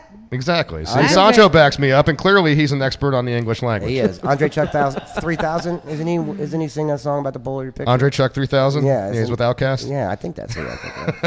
Yes, bombs over Baghdad. No, but he has been an important part of the whole Lightning organization since then. I mean, he's what, player personnel guy right now? Right. He's one of the ambassadors of the team. You see him on the media breaks as well. The in between periods, you'll see him with Sun Sports. So Andreychuk gets a statue, and you know what? What's sad about this is, you know who the next guy would have been. It would have been Marty St. Louis until he became a rat bastard traitor. Yeah, that's what he is now. But that's just my opinion. He could have waited till the end of the season too. No, I'm glad he's gone. And tip his cap a little bit better. He just really. Now, in other NHL news, we've opined about this in the past. We've complained about the shootout. None of us are a fan of the shootout. I'm sick of it. A lot of followers of the NHL are not a fan of it. But look, the tie situation got so bad that it led to a request to have some kind of final decision in these games. GMs met here just over the past week. There were some theories that they were going to change this, maybe even outright get rid of it. Very few changes were made. In fact, there was only one change made, and that was in the form of the long change, what they call it. That's the only thing that they tweaked in overtime. Really? There was thought there was going to be a 3-on-3 overtime. All they did was institute a long change, which basically that means when you're trying to make a change on the bench, you're on the further end of the ice, so it makes it a little tougher to get fresh legs in there.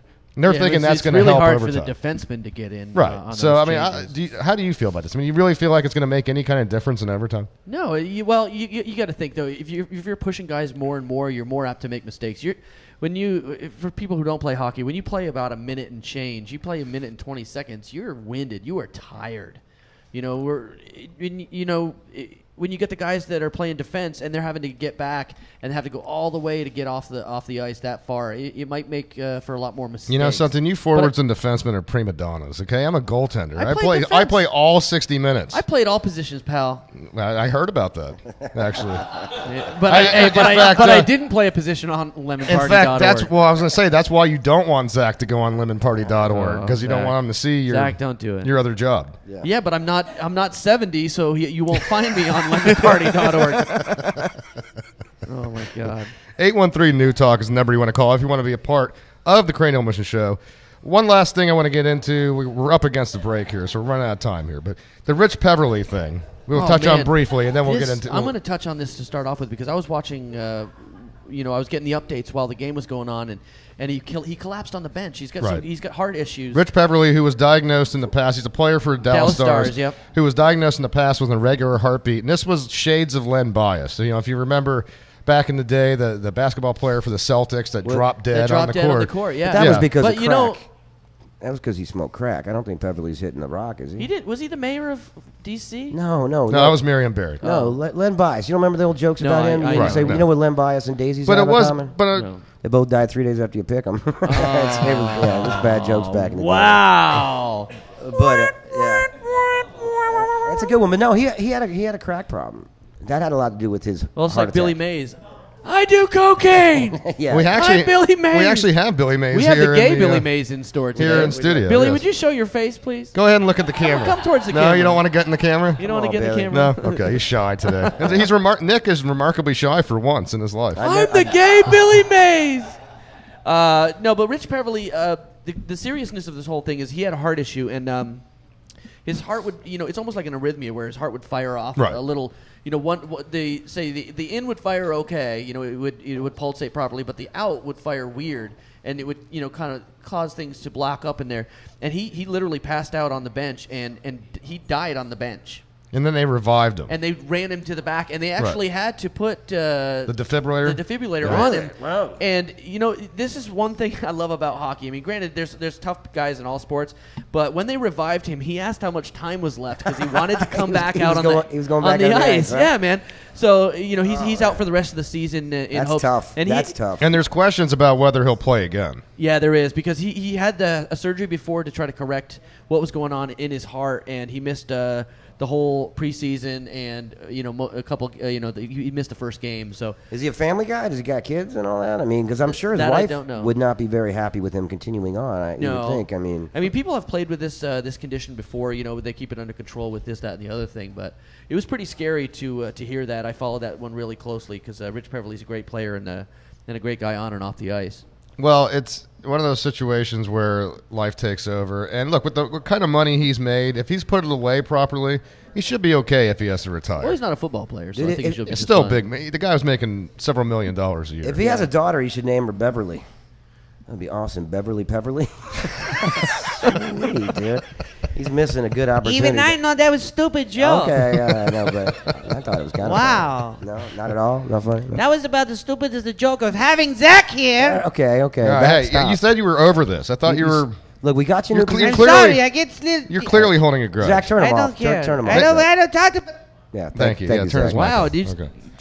One last hockey thing. We're kind of running late here in the commercial break, but one last hockey thing we got to talk about. We mentioned overtime, the need for changes in the NHL with the rules. But look, even in sudden death overtime, where it keeps going and going until you get a determination usually of the results, that involves in the last or in any playoff situation, they don't go to a shootout. They'll just keep going to Well, overtime. minus if you're playing in the damn Olympics. But which is also in stupid. championship hockey, in Ohio, a high school championship hockey game ended in a tie after 7 overtime periods. So if you think about it, that means they played 10 periods of hockey. So the overtime periods are another 20 minutes, or are they 5? They're not. Well, in high school, I don't know what it is. In the NHL, it's 20 minutes. Oh, really? But Okay, you're well, talking about 10 periods of hockey, effectively. 3 plus the 7 overtimes. Ends in a tie. They finally called it off. In fact, OSHA actually stepped in to stop the game and force a tie. So you've got 2 teams as state champions in Ohio. Yeah, they're not too happy about the tie, but you got to think those kids were already having issues. Yeah, that's a long time. Yeah, the kids were having a real tough time, and a lot of the guys were so fatigued that they everybody kind of met, and when they were about to start. That's some good goal work, though, huh? Yeah, you got. I mean, the goalies were hanging tough in 7 periods of goal time. But the guys probably lost like 30 pounds. The crazy thing is the 2 different schools.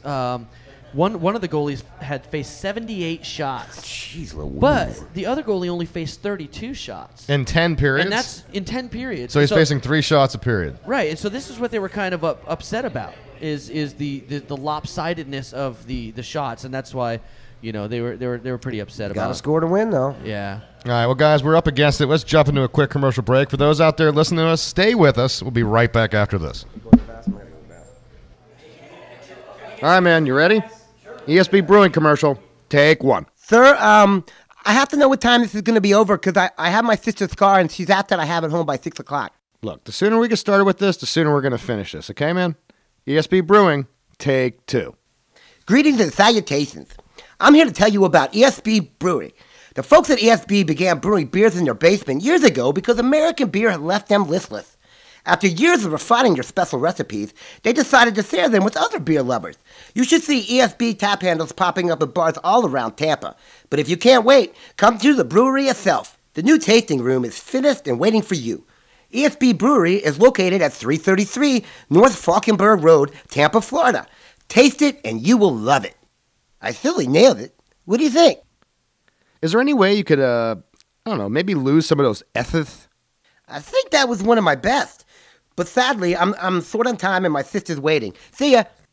Partner advertising. At ESB Brewery, we spend our money on beer. You've seen people who have straightened up from the TV show Intervention. This is a story of those who have been left behind. Man, we can't even find anything, man. Your boy won't even talk to us without you around. It's time to bring the recovering addict back to where he belongs. Remember the last time we went out, we had them 2 hoes? And Freddy's with that crazy tranny. I love you, man, but I need someone I can take advantage of. Join us tonight for the premiere episode of Re-Intervention. Real life, real drama, real junkies. I heard you was trying to go back to school, man. School ain't no good. All they trying to do is control you, fool. Are we willing to lose lives left behind who don't want to be saved? Join us for the first season of Re-Intervention. I don't see no reason why I can't listen to the Cranial Mission Show with Ben Charles, Miguel Hito, and the Reverend Joey T. Oh, yeah. Welcome back to the Cranial Mission Show, folks. We are now into the, fourth segment of the program. It's just flying by here. You want to be a part of the show, you can do so by calling 813-NEW-TALK. We are broadcasting live from ESB Brewing, located here in scenic Tampa, Florida, 333 North Falkenberg Road, Suite D407. Suite D. Thank you, Joey. The triumvirate here to entertain and amuse you, Ben Charles, Miguel Hito, the Reverend Joey T., and, of course, the one, the only, the inimitable Zachary Cooper here as a producer. We got to try a new nickname so far. You're saying Wildfire? Wildfire. Yeah, we'll see if it sticks. All right. Well, for now, you're Wildfire. Oh, we got a call? Right. Oh, it's Felix. Is that who it is? I don't know. Let's find out. No, I know that number. That's Felix. Yeah, go ahead and patch him in. This is Felix Kell, our benefactor of the program. Felix, you there? Guys, what is up? How you doing? Doing great, buddy. How about you? You know, I wasn't supposed to call this week, but what I have for you is something that's insane. I sent you over an email if you could open it real quick. It is a product which I've never seen, and I am so excited to try out. Oh, if you're excited about it, I'm terrified by it. Yeah, actually. well, what product are we talking about there, Felix? Go ahead, put the product up. It is a Vladimir Putin plug for your bum.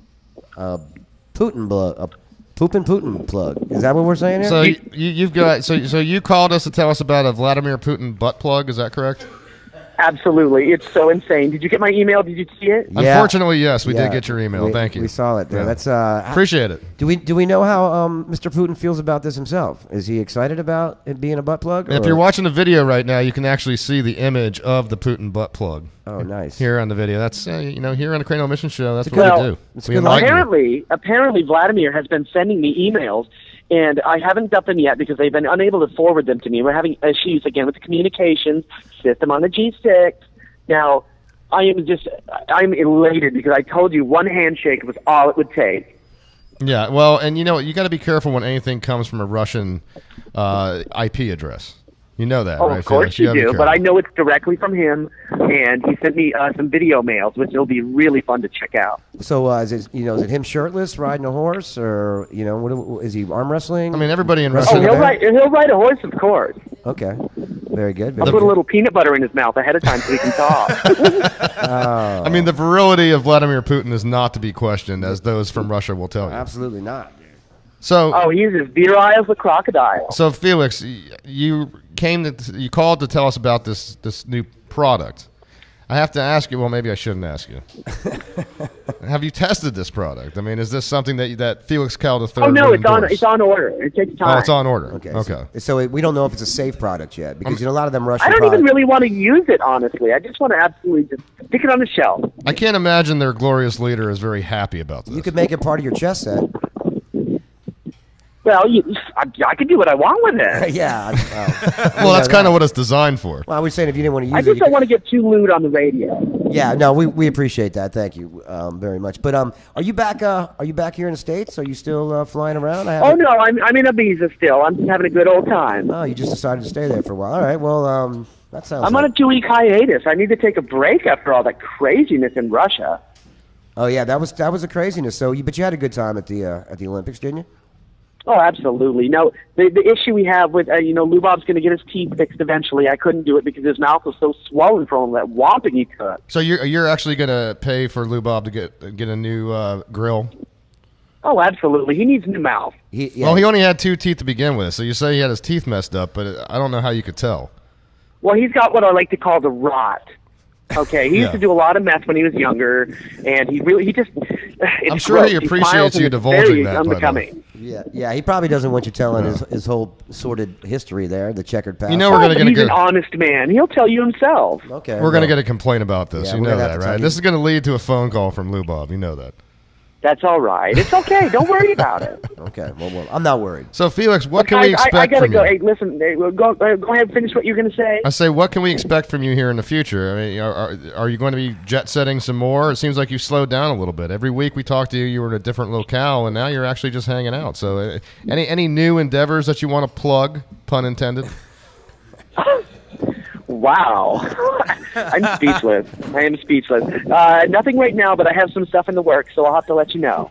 Okay. All right, buddy. Sounds great, man. Well, yeah, you have a good day there. Hold on. Now, give us your tagline before you hang up. Hey, Joe, is it true that your mom's there today? Oh, she is. Yes, Jeannie's here today. Well, tell Jeannie, mouth hugs. Okay, I will. I love her to death. She is so funny. I met her at your party that one time, the end of the world party. Yeah, I remember. I think you were sucking her toes or something like that. I was trying. She was just putting them out there for everybody to enjoy. Oh, hey. It was me and Miguel. Oh, my God. Dude, Big Ray's going to kill you, so you better be careful there, dude. Don't tell him. Jeez. Well, he listens to the radio. You know, he's right now. He's at home. You know I'm pillow. of the other persuasion, but your mom has got a special place in my heart. Okay. As long as that's the only place. Yeah, that's the only special place we want to hear about from you. Yeah, thank you. Okay, I gotta go, but I love you guys. Mouth hugs. All right, thanks, see you, buddy. buddy. All right, take Bye. care. That was Felix Cal, the one, the only, the super fan of the Cranial Mission Show and benefactor, for that matter. Yeah, he's a good portion of our show. Yeah, it's good to have those the financial wherewithal behind us that Felix has. I don't know if we necessarily want him behind us, but anyway. No, generally not. Moving on, we've got some more stories to get into. As we mentioned, food was one of the central premises of the program today. We got into the sports, which was another. But now we get into the crime portion of the show. And it seems like week after week we're provided with this unending reservoir of crime news, particularly in Florida. Yeah, we're good at that. We have Particularly a lot. in Florida, but you got to be careful. You know, we've learned as of today that you have to be careful when interviewing certain bands, as they may try to stab you. But you also Very have to be much so. aware, as a bank teller, of what a robber is gonna come at you with. Now, there's always this assumption it's going to be a stick-up, but sometimes they're desperate. Sometimes they might not have the resources to invest in better weaponry. And case in point, in this story, we've got a bank teller that was being held up by someone with a meat cleaver. Wow. Was he? Were they behind bulletproof glass? Is my question, because that's not very dangerous. No, you know, most just of the a banks, regular bank. Yeah, well, no, my banks they're behind bulletproof. What bank are you at? Bank of the Ghetto? Well, It's Amscott, right? Isn't your bank Amscott? Well, no. It used to be, but now it's like a prison credit union is what I go to. It's Prison credit for ex inmates and It's prison called workers. Prison Wallets Unlimited. It is, and they give you 3% on everything, but they take some of it back, and you. What is a prison wallet? We'll explain later. It's not something we really should talk about on the air, Felix. Is it dirty? Sorry, Sancho. It's a little dirty, yeah. I bet Zach knows. Well, yeah. Hey, you know what? He's up on Zach. Whoa. You know, you don't have to put up with this, by the way, Zach. Feel free to put him in his place. Tell him, I mean, he's only the size of an Ewok, for crying out loud. It's not. I don't look like Warwick Davis. Who? No, you couldn't be that fortunate He to look was like wicked, Warwick. dude. Davis. Oh, okay. He was a little Ewok guy. How do you know that? He's like very big in movies. Okay. I love movies. Okay, well. That's how he learned his English, can't you tell? I love Return of the Jedi. Yeah, Jedi. Jedi. Yeah. Je- That's close. Jedi? That's close enough. Yeah, what? This is not an English lesson. Once again, we're only there for Hey. 2 hours. We don't have time to run you right. through I the think flashback. I think I liked it better when you did production because you talked less. Yeah. We gotta somehow lose one of these mics Zach, before the we're next sorry. show. We're sorry for his behavior. But no, this bank teller. This bank teller is held up by a meat cleaver, and as you talked about, if you had the bulletproof glass, you wouldn't be in. The what? See, now I'm talking like Sancho. But she actually laughed at this guy. Her reaction when he came up to the window and tried to hijack her for money was to laugh at the impotence of the meat cleaver, if you will. Yeah, it was in Shanghai. A teller at the China Construction Bank. The guy came up there while he was talking on the phone, and he whipped out the meat cleaver. And So he was multitasking. Yeah, important. Right as soon as he started, saying it, he kind of they showed the teller turning around and just laughing at him, and the cops ended up showing up right at the counter before he could do anything, and I thought that was pretty funny because there's apparently a video of it which I have yet to watch. Well, you know where his mistake was. He should have robbed a convenience store first, got enough money to buy a gun, and then went to the bank. He missed a whole step in there. He did. It was bad planning on his part. Meat cleavers are pretty intimidating, though. Yeah, but not when you're standing behind like 4 feet of glass. Yeah, but I don't think there was no glass. It was a regular bank. I don't know what you're talking about. My bank's got glass in it, dude. What Again, bank? Your bank is Amscot. No, I go to Regions, man, and you can't. I mean, they make you slide your card. Is this a Regions branch in College Hill? No, it's right there in Brandon, dude. It's right down the road, man. All of them are like that. Jeez, what bank do you go to? It's Regions, man. I'm gonna just go in there. Go in there and look. There's like an I'm inch. gonna ask if they got change for $1 just so I can see the shenanigans that's going on there. Because, like I go into my bank and I walk in like my banker's got he's got the fishbowl with a big thing of glass in there. Yeah, but Publix is not a bank. Put my shirt up on. Publix is not a bank, though, dude. That's no, not Publix. I thought that's where you cash your checks. I'm with TD Bank. Oh, okay. How come? Waterhouse. Porterhouse. Oh, there you go. Zach's a member of Regions as well. Zach, you go to Regions, right? So you can testify to this. There's bulletproof glass. When you go to Regions, is there bulletproof glass at your branch? There's like 4 inches of bulletproof glass. See? Wow. They're just I'm about 4 inches. No, we don't. Nobody. Yes, that's what we've heard about. We don't. We didn't know. Nobody needed to know 4 that. feet and then 4 inches. Yeah, your height. Okay. Yeah, your height. Okay. Right. Okay. Wow. Now, into another topic. This is one of my favorite stories of the night, and for all those out there that are unemployed, fear not, because there's a new job as a ninja available on the horizon. Okay, because ninjas are wanted for a part-time job, and this is apparently what, in Japan, Miggy? Is that what it is? In Japan, and no experience necessary. Wow. Which is good, because to be a ninja obviously requires tons of experience. So now, this is an actual job that was posted on a Japanese government-run employment website, and this is the listing. This is how it went. The ninja will be given black clothing and a book of secrets to teach from. Okay. I'm not making this up. The company writes another listing while someone with the experience is the ideal candidate is someone who likes both ninjas and children. Okay, well, those don't seem to go together. Is he a babysitting ninja? It's a gig for working students, elementary school age and older, during this hour-long Sunday class at the Tanaka Ninja School in Nagoya. The school is part of a larger company that offers a wide range of cultural classes for children and adults. So this ninja job kind of sounds like being a clown at a birthday party, except you're a ninja. Yeah, and what you have to do is decipher the book of secrets and enjoy learning ninjutsu. Okay. I'm in, dude. Where do you sign up? I want it, and but it doesn't it doesn't pay very well. Yeah. It's like 900 yen, which is about $8.73 an hour. But you get a travel reimbursement of $9.71 per day. Well, which is more than you'd make per hour. But if they give you the ninja outfit, you can just wear that outside of bake tailors, outside the ATMs, and rob people. You could. I mean, you could. I mean, once you got the outfit, it's all there, dude. It's all set up. I just think that's awesome. Ninja wanted, no experience necessary. But again, it doesn't seem like you're a ninja. It just seems like you're a glorified babysitter in a ninja costume. I think that's what's really going on there, I think honestly. so. And half the fun about being a ninja is learning how to throw shuriken and whatnot. I highly doubt you're throwing ninja stars at a children's birthday party. Which is unless they're made by Nerf, and I'm not aware of that. Well, there could be some, but this I've is also... I've never seen Nerf shurikens. I haven't either. Maybe in Japan. Hey, well, there's a business opportunity for us. I have a Nerf gun at home that shoots these little circular discs, which Sherry and I like to shoot at each other on occasion. It shoots mini frisbees, and it's a damn fun thing to do. That sounds like a lot But of fun. we were doing it one day, and I shot her right in the eye. Did it hurt? Yeah, it hurt. She was like, "Oh my god, I can't believe I shot her right in the eye." Well, you should have been probably wearing safety goggles. Plus, you pop around a corner, you just blind fire, and literally blind somebody when you fire. Yeah, safety goggles would have been, OSHA should have stepped in on your front at your house. Now, while we're talking about... OSHA stepped in and laughed because it was so funny. While we're talking about adventures in costumery. Oh, yeah. This is another one of my favorite stories. This is the guy that decided he was going to try to steal a Batman costume. Perfect cue there.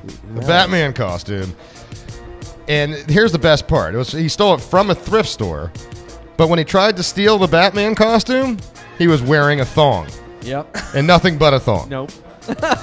So this wasn't one of those expensive Batman. We're talking about just literally like the little plastic mask kind of thing with a cape. This was one of those like tight bodysuits like the original Batman used to wear with no muscles on it, just like it was like the Adam West style Oh, suit. okay, yeah. But he went into, of course, it's Australia, you know, where that one guy had the flower pot on his head, Right. and he tried to rob that convenience store. Yeah, with what a is going chainsaw. on in Australia? I don't know. There's not enough women, or there's too many women. One of the two. There's I some don't beautiful remember. Australian women though, so they must not be giving it up to the Australian women. Well, you know, I mean, the guy probably figured, hey, I'm going to get this costume, I'm going to wear it out, so when I bring clothes with me, I'm just going to have to put them Exactly. in a bag. Just So do a he's quick like, change okay, after you steal it. I'll just bring my Or underwear. better yet, you go in there, you put it on, and then you run out. Right. And if you're Batman, then you know, And then if you're they gonna- had a full costume, then he should have a utility belt, and he should be able to just rappel out of there with a batarang. That would have made sense. No, you have to use the bat gun. Or the bat gun. I'm The bat sorry. gun. Sorry. Of all the comic book, you should have known that one. I don't read Batman. All right, I don't either because Batman kind of sucked. No, but the guy was running around and he was literally prancing outside the store for 40 minutes. And there's a video if you guys want to check. So he it. was like rubbing in the fact that he stole the Batman costume. He was gloating and dancing He around might as well have afterward? been rubbing it out, not in. Was there almost like he was on lemonparty.org? Yeah, was he God, don't go there. Was he intoxicated? Do we know? There had to have been some alcohol use, I'm thinking. It doesn't say. It just says the guy was prancing around outside. I'm Batman. All right, well. All right, well, let's go ahead and cut the Batman music Yeah. here. And one last story. We're up against it for another quick commercial break here in a second. But while we're over there in that Pacific Rim area, We're gonna go a little southeast. Huh? We're going to go from Australia to New Zealand, Yep. Okay. where a man loses a bet. And as a result of losing this bet with a friend of his, the penalty for losing the bet is that he has to change his name to something that is approximately 99 characters Yeah, long. he lost a card. He was playing cards with some guys and lost a bet. And as the immortal Kenny Rogers would say, you got to know when to hold them. Yeah, know when to know fold when to 'em. fold them. Know when to walk away. Walk away. Walk away? In China, that's how the lyrics go. When you know when to walk away, you got to know when to run. So this guy and lost. that's actually walk away, W-O-K. Walk away. Yeah, not R-O-C-K. No. That's how you spell walk in China. But apparently the legal limit for names in New Zealand it cannot be any longer than 99 characters. No, it's 100. Oh, it's 100. Yeah, they could have Okay. added. They could have added one more character to it. So this guy, upon losing the poker or whatever game they were playing, that didn't say exactly. He said he'd lost a card game. He had to change his name to Full Metal Havoc. More sexy, the letter N, intelligent than Spock and all the superheroes combined with Frost Nova.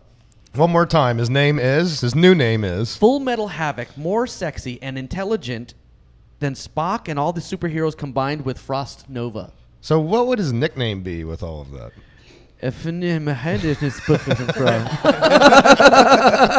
You know, I'm thinking, can you imagine, you guys bought new cars before, right? You know how many times you got to sign your name to buy a new car? Can you imagine this guy goes in there and has to write that down every single time he's got to sign his name? I would definitely wait but for 120 something bucks, it was a $127 fee.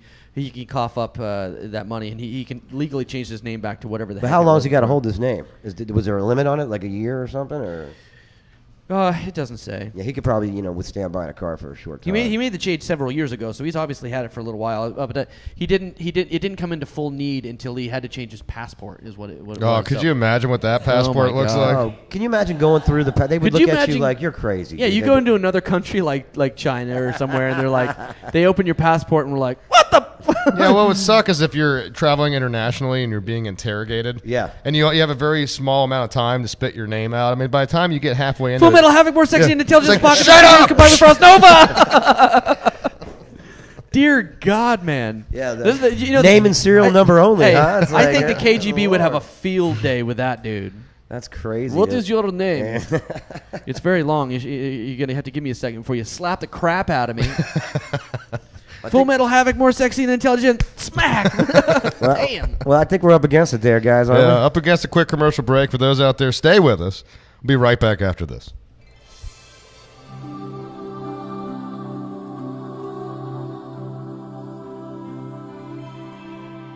Well, Andrew, you've lived a pretty good life, it seems. Let's just take a look. No murder, no adultery, no stealing, not even as a child. Very impressive. Well, thank you, sir. In this new age, you have to be accountable in all facets of your life. Well, what else is there? It is time to check your browser history.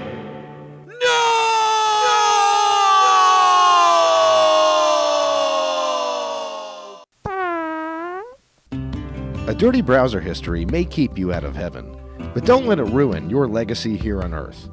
At Legacy Lock, we believe your secrets are no one's business but yours, even in death.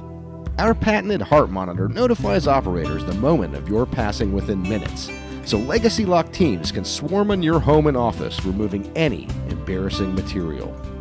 We don't like to divulge our trade secrets, but you'll rest assured we'll be in and out, and no one will know. You're going to die. That's just the way the cookie crumbles. Call Legacy Lock, and your cookies won't crumble you.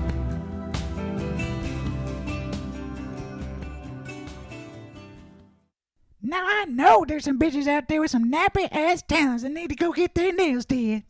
At Niecy's Beauty Crib, we'll get your nails right and your hair tight. You want a fake plastic diamond in your nail? Well then, girl, you're gonna get a fake plastic diamond in your nail. Honey, you still walking around with that busted ass weave? And Niecy's, we fit your hair up like you wouldn't believe. Bitch, you still scaring birds with those nasty pig feet. Don't worry about your budget. At Niecy's, our prices can't be beat. You may be ugly now, but we'll get you pretty. Come down to Niecy's on 4th Street, down in Nebo City. Financing's available, baby, regardless of your credit.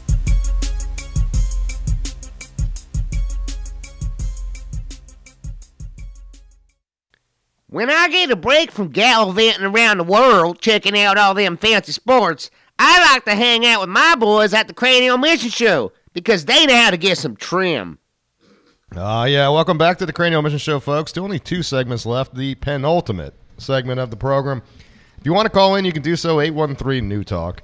I'm coming to you live from ESB Brewing here in scenic Tampa, Florida, located at 333 North Falkenberg Road, Suite D. Sweet D. Yeah, 407.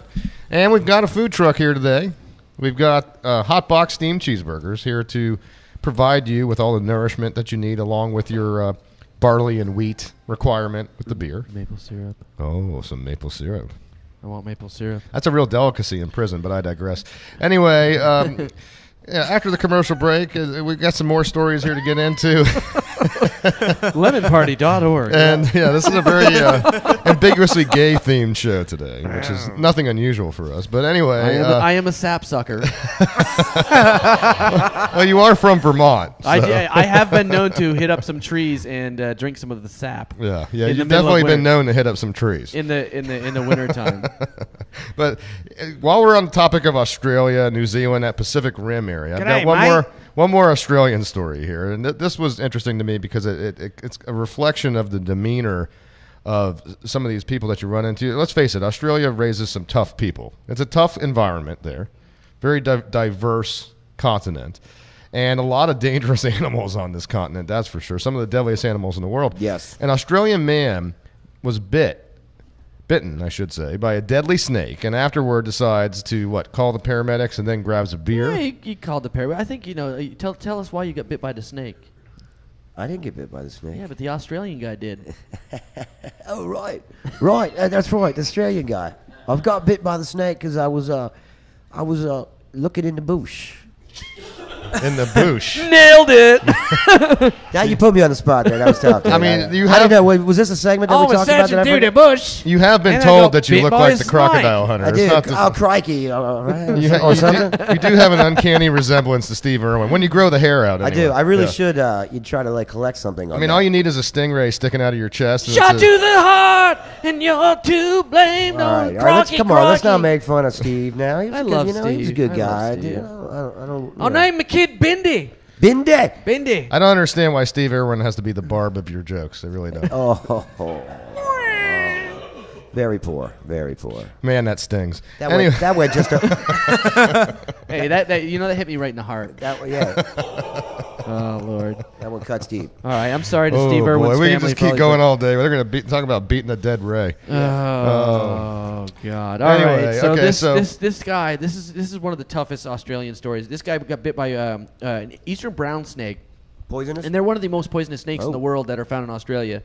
So no, he wasn't poisonous, Joe. The snake just gummed him, and then he called the paramedics. Well, there's snakes with teeth that aren't. Lemonparty.org. All right, right back to that. You did say gum, and are we sponsored by Lemon Party now? Is that maybe we should be? I can only imagine what that logo looks like. By the way, do we have a car screeching sound over there by chance? So Rod Somerville, the 54-year-old man in Australia, was bitten by the eastern brown snake in his backyard. Yeah, in the yard. In his backyard. After he got bit, he didn't get excited because the worst thing you can do when you get bit by a poisonous snake is get up to running or run somewhere because your heart rate gets up, and what happens when that happens? Your blood starts flowing even faster. So the guy went and called the local authorities, and he went and sat down and grabbed a beer from the fridge and started having one. So he could have made it way worse if he started running. He's like, I said to myself, if I'm going to die, I'm going to have a beer. That's what he told the That's what I was just thinking. Rockhampton that I would have done as well. That's a foolproof plan. The only way it could have been a better plan is if he had decided to do so at ESP. Oh, that would have been. Yeah. He should have poured himself a pint of the ghost ship. Should have gotten bit. Flew to America. Well, hell, with that kind of venom in him, he should have poured himself a pint of the strongest beer they have, which I think today is what agave and Bonnie's. Yeah, you got the chocolate cherry stout. Yeah. So apparently this damn snake can deliver 4 milligrams of venom, and that apparently. Oh, look at that! Zach's got the Lemon Party logo up on the video. Oh, for all don't those do out that! Don't do that! No, please don't. This segment brought to you by lemonparty.org. No, it's not. That is not. This show-ending segment. This show-ending segment is brought to you by. Well, there go the real sponsors. Oh God. So anyway, the guy decides to, if he's going to have his passing moments, he's going to enjoy a beer. And why not? Look, if you're at the end of your rope, you feel like this is your last moment on earth. I mean, look, if you don't have a woman in front of you to at least engage in that, which, like you said, you don't want to accelerate your heart rate. Exactly, so that's a bad idea. He had nobody around to suck the poison out. Yeah, exactly. Really? No. That's a shame. Anyway, you know what? We are going to. This hell story in a is just handbasket. wow. Well, it's really careened off. get back Moving on on. Now. This could tie in with the poor guy that died. From one snake story to another snake story. Yeah. This is the man, a woman actually, a Scotland woman. Wakes up with a snake on her chest. This is going so south. This is going so south. Lemon Party, guy got bit by a snake. Nobody can suck it out. Woman with snake on her chest. There we go. So what the heck is going on Is here? that one of those jokes? Just another episode of the Cranial Mission Show is what it sounds like. Is this one of those? This is stuff we talk about in bars. That's what this show is about. But listen, understand it. Is this one of those jokes where it's like, what do you got if you got nuts on a wall? You got walnuts, and what do you got if you got nuts on your chin? You got a snake on your chest. No, is that that's not actually how it goes. No. Not at all. Close enough. Something like that though. In March, a Scottish woman said she awoke to a snake crawling on her chest that bit her on her breast when she tried to brush it off. So apparently it wasn't a snake that was venomous. Yeah, she thought her kids were trying to make a joke, and she began to scream, and it bit her again. And apparently it's a California king snake, and it has nothing to do with a California king snake in Scotland. That's like somebody in New York, like Hercules in New York, Arnold Schwarzenegger's first movie. Well, you should expect to find a California king very out of its in a bed, right? Yeah. I mean, that makes complete sense. It's a California king. That's a California king, as wait. opposed to a twin or double. That's true. What do you expect to find a California king snake, but in your bed? It makes sense to me. I think she should have been aware of Sounded this. kind of sexy, but at least it didn't hurt the poor lady. Yeah, she's okay. She was like, "Oh, can't believe it happened to me." From one version of a snake to another, we go back to Australia. Again? And this is another one of my favorite stories. He just likes to go down under. Well, I don't even know where to go with that one. But anyway, there's an Australian surfer. Oh, it's so good. That, you look at all the different surfboards that are out there at different shapes, and Joe and I, we've been surfing for years, and you had the advent of the fish boards, all these different shape boards that you can ultimately ride different waves with. Well, an Australian surfer decided to design his own in the form and shape of a penis. Why? And actually, if you can put that picture up, Zach. Why you got it up there. did he do this? I guess he did it as a joke. Did you ride? Can you ride But on when the you water? look when you look at his surfboard, it actually looks like the full mechanism. A D&B's? Since it is a family show, clearly from the content we've established earlier. Yeah. So it's a surfboard. Yeah, it's a surfboard with some D&B's. Wow, that's crazy. Did you put the graphic up so The everybody graphic can see is it? up for everyone to see on the That's video. a heck of a yes. surfboard. Would you want to ride that? Like, could you imagine? Okay, you put it in the No. water and you have to paddle out on it. Yeah, I know. And it's like right by your face. What if But you know when you have to go under the wave with the surfboard and you got to Duck really dive, you duck dive and you Yeah. really got to grab a hold of it. Even closer to your Oh face. yeah, you really got to hold on tightly. Yes. Yes. And you know what's even more Hold on disturbing tightly. about it is with all the wax you use, it's sticky. Oh. Do you use Mr. Zog's sex wax on it? I guess Or yeah. Dr. use- Zog's? Mr. Yeah, it was. But the funny thing is, I wonder if he takes it off the lip. Oh. You know, there's a lot to be. You know, I've been out in the water before. This is the only show where we're just going to do one-liner after one-liner. Of this is bad. This is bad. But I'm sure he took a little bit of flack out there in the water, man. I don't know if I would be like, dude, get away from me. You He'd know, be like, surfing. paddling over, I'd be like, no, no, no, no. But you know, sometimes go over there, ride that wave. Just sometimes surfing can be hard. It definitely can be. You would think it would help you was claim bad. your spot. You know, when you're out there, you know how territorial surfing Yeah. is, Joe. Yeah, And surfers get everyone's really- got their spot, if you will. But you would think when you go out there with that everyone just kind of clears the way for you. You know? Yeah, I would. I'd be like, oh, I'm going in, I think. Yeah. Sharks won't Oi, chase me out. watch but out! That guy's got a penis. Jeez. That's awful, man. Now, from surfboards to hoverboards, all of us that are '80s children, we're all familiar with the Back to the Future trilogy. Yes.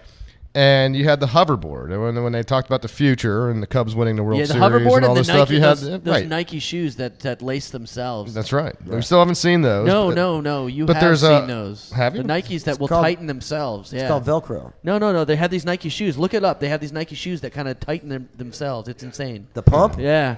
No, they're not pumps. They're powered and everything, and they cinch to your feet. Wow. Yeah. So, but these hoverboards, there's a hoverboard. But the board, hoverboard was everybody was most promotion out yeah, there. there's ho- And people were getting excited about this, and this kind of reminded me of. Remember when Discovery Channel, I think it was, did that whole mermaid thing, and everyone started to think that was real? Yeah, actually, we actually, there's a person in the audience tonight. Chucky, would you go ahead and just sit here in front of the camera? Oh, did you? Were you Hey, Chucky, come here. Chucky, were you come here. taken in by the mermaid thing? Let's get this mic Yeah. up. Chucky, I want you to sit here a second. I want you. All right, this guy here. The notorious Chucky This is here. the notorious Chucky. This is a good fella right here. By Good the way. friend of the program. A great friend, the best friend of the program. Now Chucky had seen the mermaid thing. Get up on the mic, Chucky. Why are you so reluctant to speak right now? You Come on, seem- John. They took him in. What happened now? I fell for it. Did you?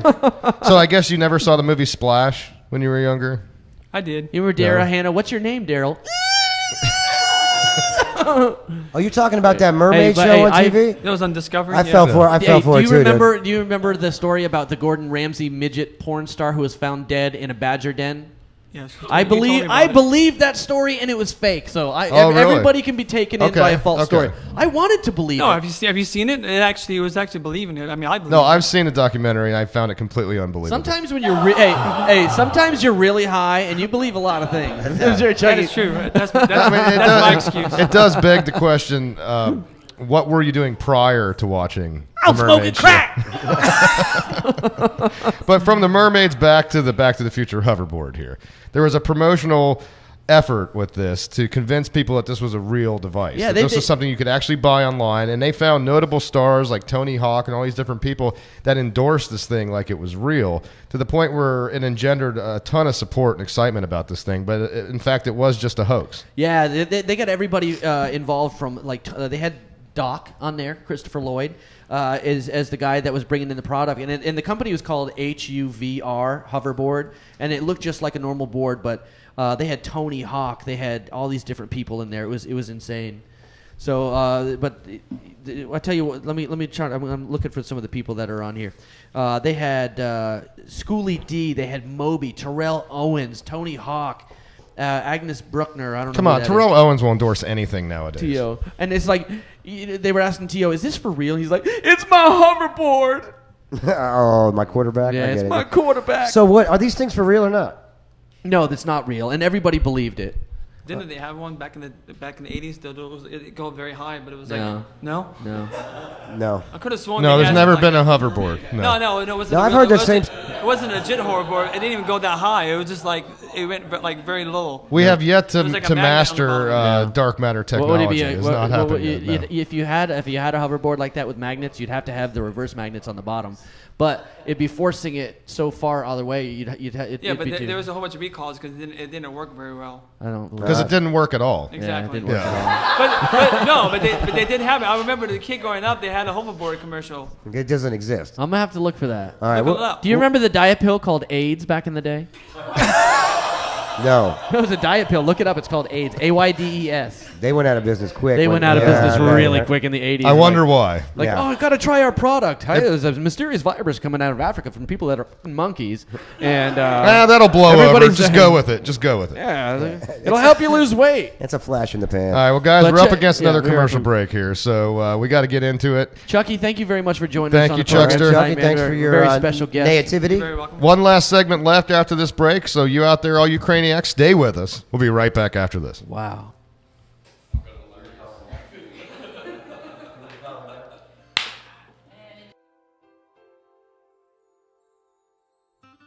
Do you feel like Mother Nature has made a mistake? Does your outward appearance differ from the person within?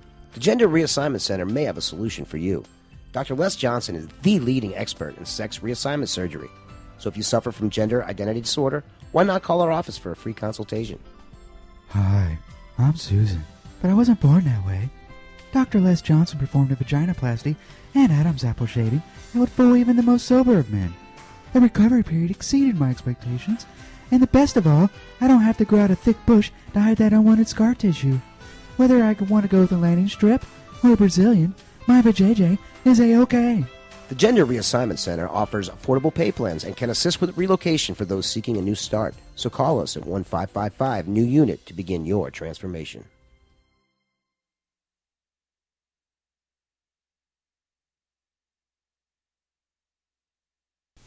Okay. That's the spot. That's the golden ticket. Grandmama, no! Have you ever been detected in the middle of self-gratification? The scandalous looks from family members and friends who have caught you in the act could lead to years of mental scars and embarrassment. The Fapper, an advanced masturbation protection detection device. Here at the Fapper Corporation, we are using Class A laser technology to build a safe and inconspicuous early warning alert system. Our patented Fapper system includes setup directions, 2 monitoring units, and a discrete earpiece that will alert the user before privacy has been breached, providing ample time to pack up safely. Contact us today and receive the Fapper system for only 7 payments of $777. There's more! Call now and receive a second Fapper system and 2 free big whammy shammies. Just pay separate processing and handling. Visit thefapper.com. The Fapper system was just voted Innovative Product of the Year by Sex Tech Magazine. This is Admiral Akbar. You're listening to the Cranial Emission Show, but it's probably a trap! Welcome back to the Cranial Mission Show, folks. Coming to you live from ESB Brewing here in scenic Tampa, Florida. Located at 333 North Falkenberg Road, Suite D, 407. Sweet D. And we got joined by Hot Box Steamed Cheeseburgers, the food truck extraordinaire out there. 20 minutes left here in the program. If you want to call in, like our buddy that we have holding right now, you can do so at 813-NEW-TALK. I don't say if he's really a buddy at this time. I'm surprised that he called in, quite frankly. I know who it is. He's not my buddy.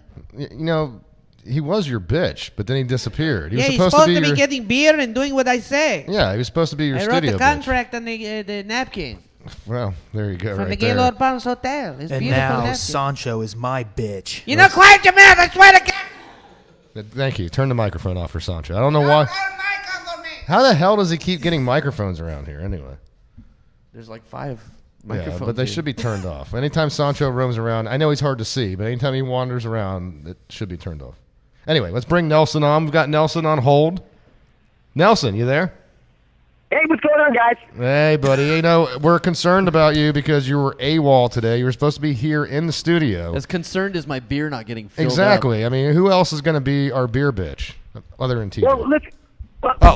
We just saw me. I'm always thinking, and I'm always thinking of Where new are ways that I you? can Where are you, idiot? Give me the mic, Sancho. Jeez, man. Are you guys still there? Yeah, we're still here. God. Okay, well, I was thinking, how the table's getting really crowded, and you got Zach's there now, and he's doing all the engineering. You really don't need me much anymore. I was thinking that I started my own new segment, and I'm going to do a man on the street segment.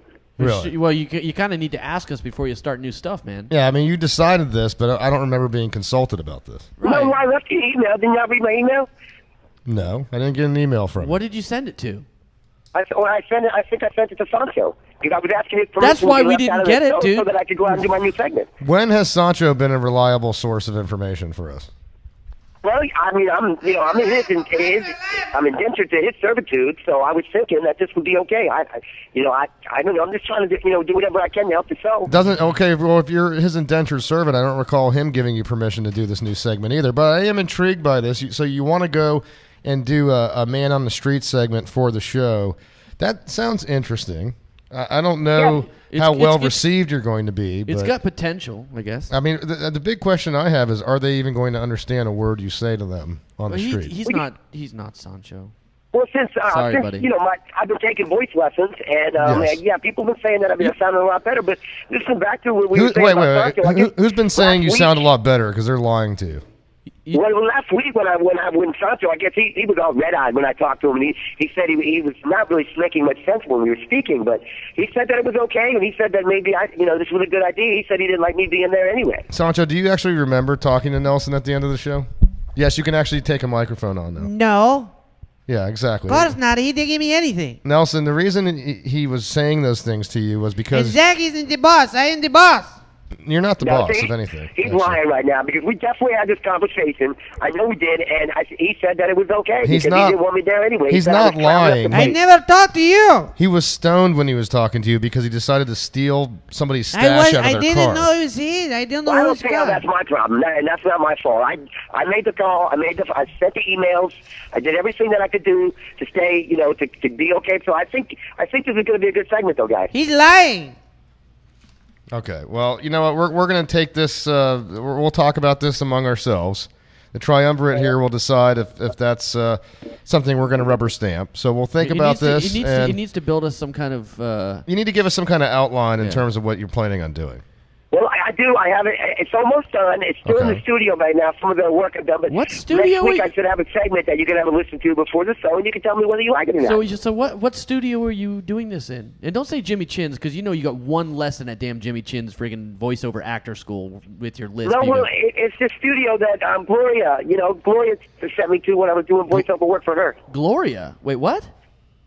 No, did I say Gloria? I'm sorry. I meant to say, listen. Wait. I really got to get going, so I'm going to talk to you guys later. Wait. What is this Gloria business? Did he just hang up? Nelson. He just hung up. What the heck is he talking about? What is this? Why did he say Gloria? That's really weird. Where's Sancho? He talking about my Gloria? Yeah. My wife? I guess so. What does he talk about my wife? I kill him. We're going to have to find out about this. Apparently...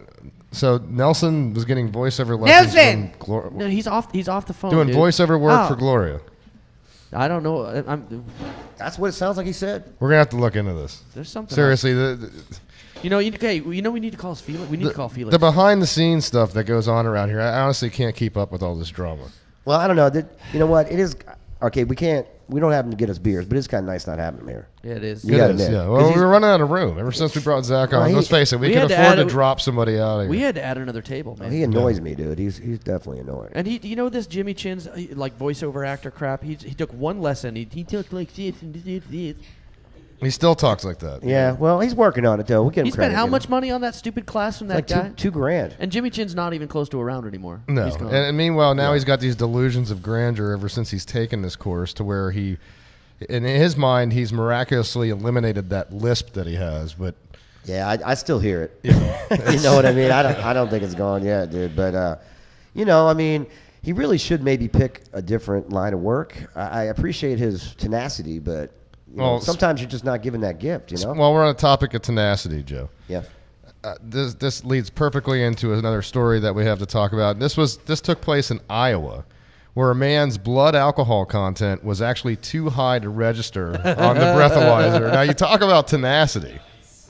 Yeah, this guy, his name's Levi Carter, and he was brought in to the, I guess, to the police station. Was he at Lulu Bell's Package Liquors and Lounge? He just may have been. He must have been a guy on Dive Bar, that new show on Bootleggers Network. Yeah. He would have been definitely a good client for that. But so I guess they brought him into the police station, and originally the breathalyzer said that it was .467, and then what? 0.467, which normally is very close to death.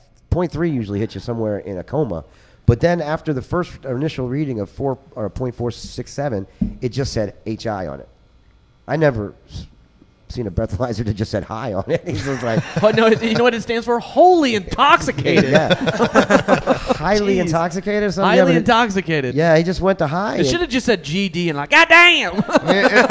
It's amazing that he was even still alive with that kind of reading. Typically, you'll hear where people die after, what, a certain percent. What is it, like 4? If it's 4.4 is usually death. I mean, he's got an iron. He's got iron liver, man. Well, they found bums, chronic alcohol users that get up into like the 0.6s, 0.8s, and they're still alive. But 0.4 if you're a normal person. Well, what had happened was, I guess the cops started chasing him after he was doing. What had happened was what went down was he was doing 55 miles an hour in a 25, and then he crashed his car, but he ended up making it home before the police could track him down. They said they found him in his basement talking to people that weren't there, just wandering around like yelling at people. So it was a tough night for Levi. I think he was drinking the Ripple. But 0.467, that's a lot of boozing.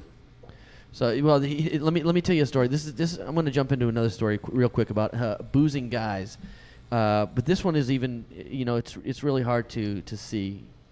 Okay. Yeah. Yeah. No, this is bad. Okay. I mean, we're on that. So this guy out of Estonia, an Estonia man. He was 20 years old. About a week ago, and he's blind. Okay. And this blind guy got caught drinking and driving. A blind man. Okay. AKA no vision. He had a little crew in the back seat that was drunk also, and the 3 people in the back of the car were giving him instructions on how to turn. So how drunk were they? How drunk were they that a blind person was a better option? I don't know. Sounds like they were about as drunk as the dude from Iowa. This is the second time he's been pulled over for drunk driving. Well, you know what's great about that? It's not like you. I mean, what are you going to do? You're going to take his license away? That's what I was going to say. It's the second time. It's like you can't take my license away. I don't have one. So I guess did he probably did some jail time on this one, I would imagine, huh? I don't. Yeah, he's going to do 30 days, which 30 days in jail for being blind and drunk driving twice. That's pretty lucky. That's not bad. He got pretty lucky, man. Got a good deal. Got a good lawyer. And maybe he can start banking at a bank that you bank at with bulletproof glass in it. Yeah, and you won't have to worry about butcher knives, or you won't have to worry about old men and lemon drops or something. But no, don't say it. No, it's lemonparty.org. But I got another fun Anybody story. who's ever listening to the show, do not, under any circumstances, go to that website. Unless you're a gay old man, then you will love that website. Now, I like the story Joe's about to get into because even Yahoo talked about this. In this program, we like to talk about Pawn Stars here and there on this show. We've all been. I love that show. We've all been known to watch the show a little bit and break it down, Joe. Well, I guess there's a law. You always see that with, like Rick on Pawn Stars is always. He didn't mean that type of breakdown. Didn't we talk about this last week? All right, Mickey. But sorry. Yeah. I'm losing my concentration there. So, Human beatbox, you are not. So there's a law. You always see Rick. He always wants to check out everything, and there's got to be. It can't be stolen, and there's a lot of laws. Owning a pawn shop where you got to register stuff, and nothing can be sold 30 days after you buy it because of they got to make sure that it's not hot. Somebody didn't grab it and bring it to your pawn shop. Well, the one thing that doesn't count for that is coins. Coins can be melted down right as soon as they're sold. Well, this lady brings in all these gold coins that were basically worth about 40 grand, and she stole them from her uncle. So this uncle, actually finds out she stole them at different times. She stole some earlier, took them to a pawn shop and sold them, and then she stole some more. But by the last time, he kind of figured it was her, and they have video of her actually going into the pawn shop and selling them. Well, The pawn guys only gave her $12,000 for it. You know how they like to keep it on the low tip. When they're paying people. It is a pawn shop. So this guy, but what made this guy upset is these coins, although they're only worth like $20,000 worth of gold, they're worth more because these are old coins. Right. And basically, were appraised at somewhere around $40,000. Well, he went to retrieve them, and the pawn guys Rick already melted them down. They were sent away, and he's calling foul. He's calling shenanigans on him, saying that Rick would have known that these coins were worth more than just melted down gold value. But they're no longer there. So I call shenanigans. Yeah. I call shenanigans too. That's a big time shenanigans. I mean, he knows his stuff. He would know a coin from Rick definitely. They got coin people that come in and that's. They've got a person for everything on that show. I mean, you can sell anything, and they'll find some kind of expert on it. But you have a 139-pound scrotum? I've got a guy for that. Yeah, exactly. Hey, R.I.P. to the man who just passed away with a 139-pound scrotum. And that's only where we're going to go with that. Now, while we're on the topic of stolen items, yes, this is the perfect way to end the show, actually. And this is the story of a man that apparently had his bike stolen. Right. And, when he came back to retrieve his bike was not there. Well, let's put it this way. But there was something else that was left for him. Well, put it this way. He had a 10 speed. When he came back, there was only a deuce. What, the deuce? So basically, this guy, somebody broke into his storage. He was like, oh, it's a nice Sunday. It's warm out. I'm going to go take a little ride on my bicycle. He goes and goes to get into bicycle. He goes to get into his storage unit, and the lock was popped. Like somebody crowbarred it open. He opens the door. His bike's missing, and there's a human feces laying in its spots. I want to ride my bicycle, but there's a deuce in the place where it was. So I think that's like reverse meteorology, or what was that stuff that where they used to try to turn lead into gold? Oh yeah, alchemy. Yeah, this is a different type of alchemy where your bike turns into turds. Do you believe in magic? Well, I hope you do. You used to have a bike, now you got some poo. I mean,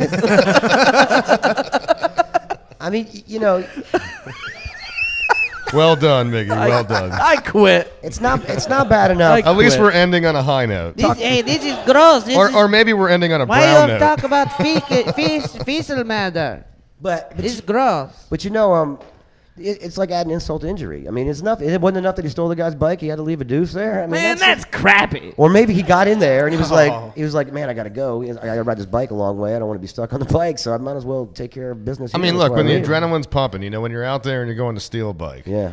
Obviously, you got the heart rate racing. Yeah. You don't want to get caught. You've been stealing bikes lately, haven't And look, you? as we learned about with the snake story, the heart rate gets the toxicity going. So Yes. maybe if this guy had toxic bowels and he's going to steal the bike, I mean, all of a sudden you got to go, right? Yeah, that's what I'm saying. You got a long ride on this bike. You probably had to ride back across town, and that's a long time. to And you sit certainly don't want to leave a trail of evidence. No, and those seats aren't very. But you know what?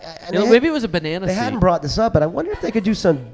I wonder if they could do some DNA testing on that said deuce. Not I as, feel no, sorry yeah, for the but, guy hey, doing the DNA test. Hey, just to let you know, DNA tests on fecal matter is very, very difficult to detect. Well, by the thank way. you. I didn't. I did. How do you know that? I was reading something on friend of yours from Niagara Falls? lemonparty.org. No, on the message boards on Lemon Party. Upon reading that story, and I was looking up that story and reading a little bit about it. Fecal matter is very, very hard to detect DNA from. Okay, well, that's one to grow on. Well, for all you out there listening in Radio a tail. Land, thank you, for the loyal Craniacs, to the program.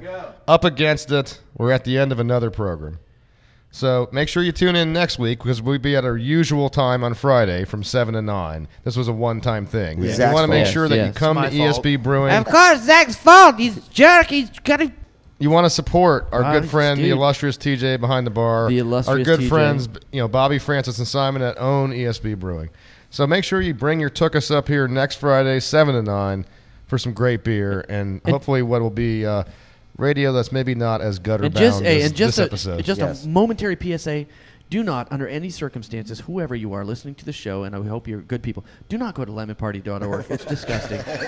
Please don't. Well, I think that says it all. So for another Cranial Missions program, I'm Ben Charles. Miguel Hito. The Reverend Joseph T. And our good friend Zachary over here. So you guys take care. Wildfire. Talk to you next week. Wildfire.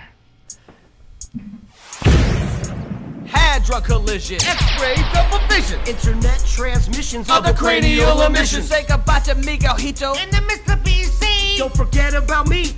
I'm the Reverend Joey T. ESB Brewery is the place to be. For all the finest ales and the Cranial 3. Just 3 cohort. And we talk about sports and anything else that tickles our shorts.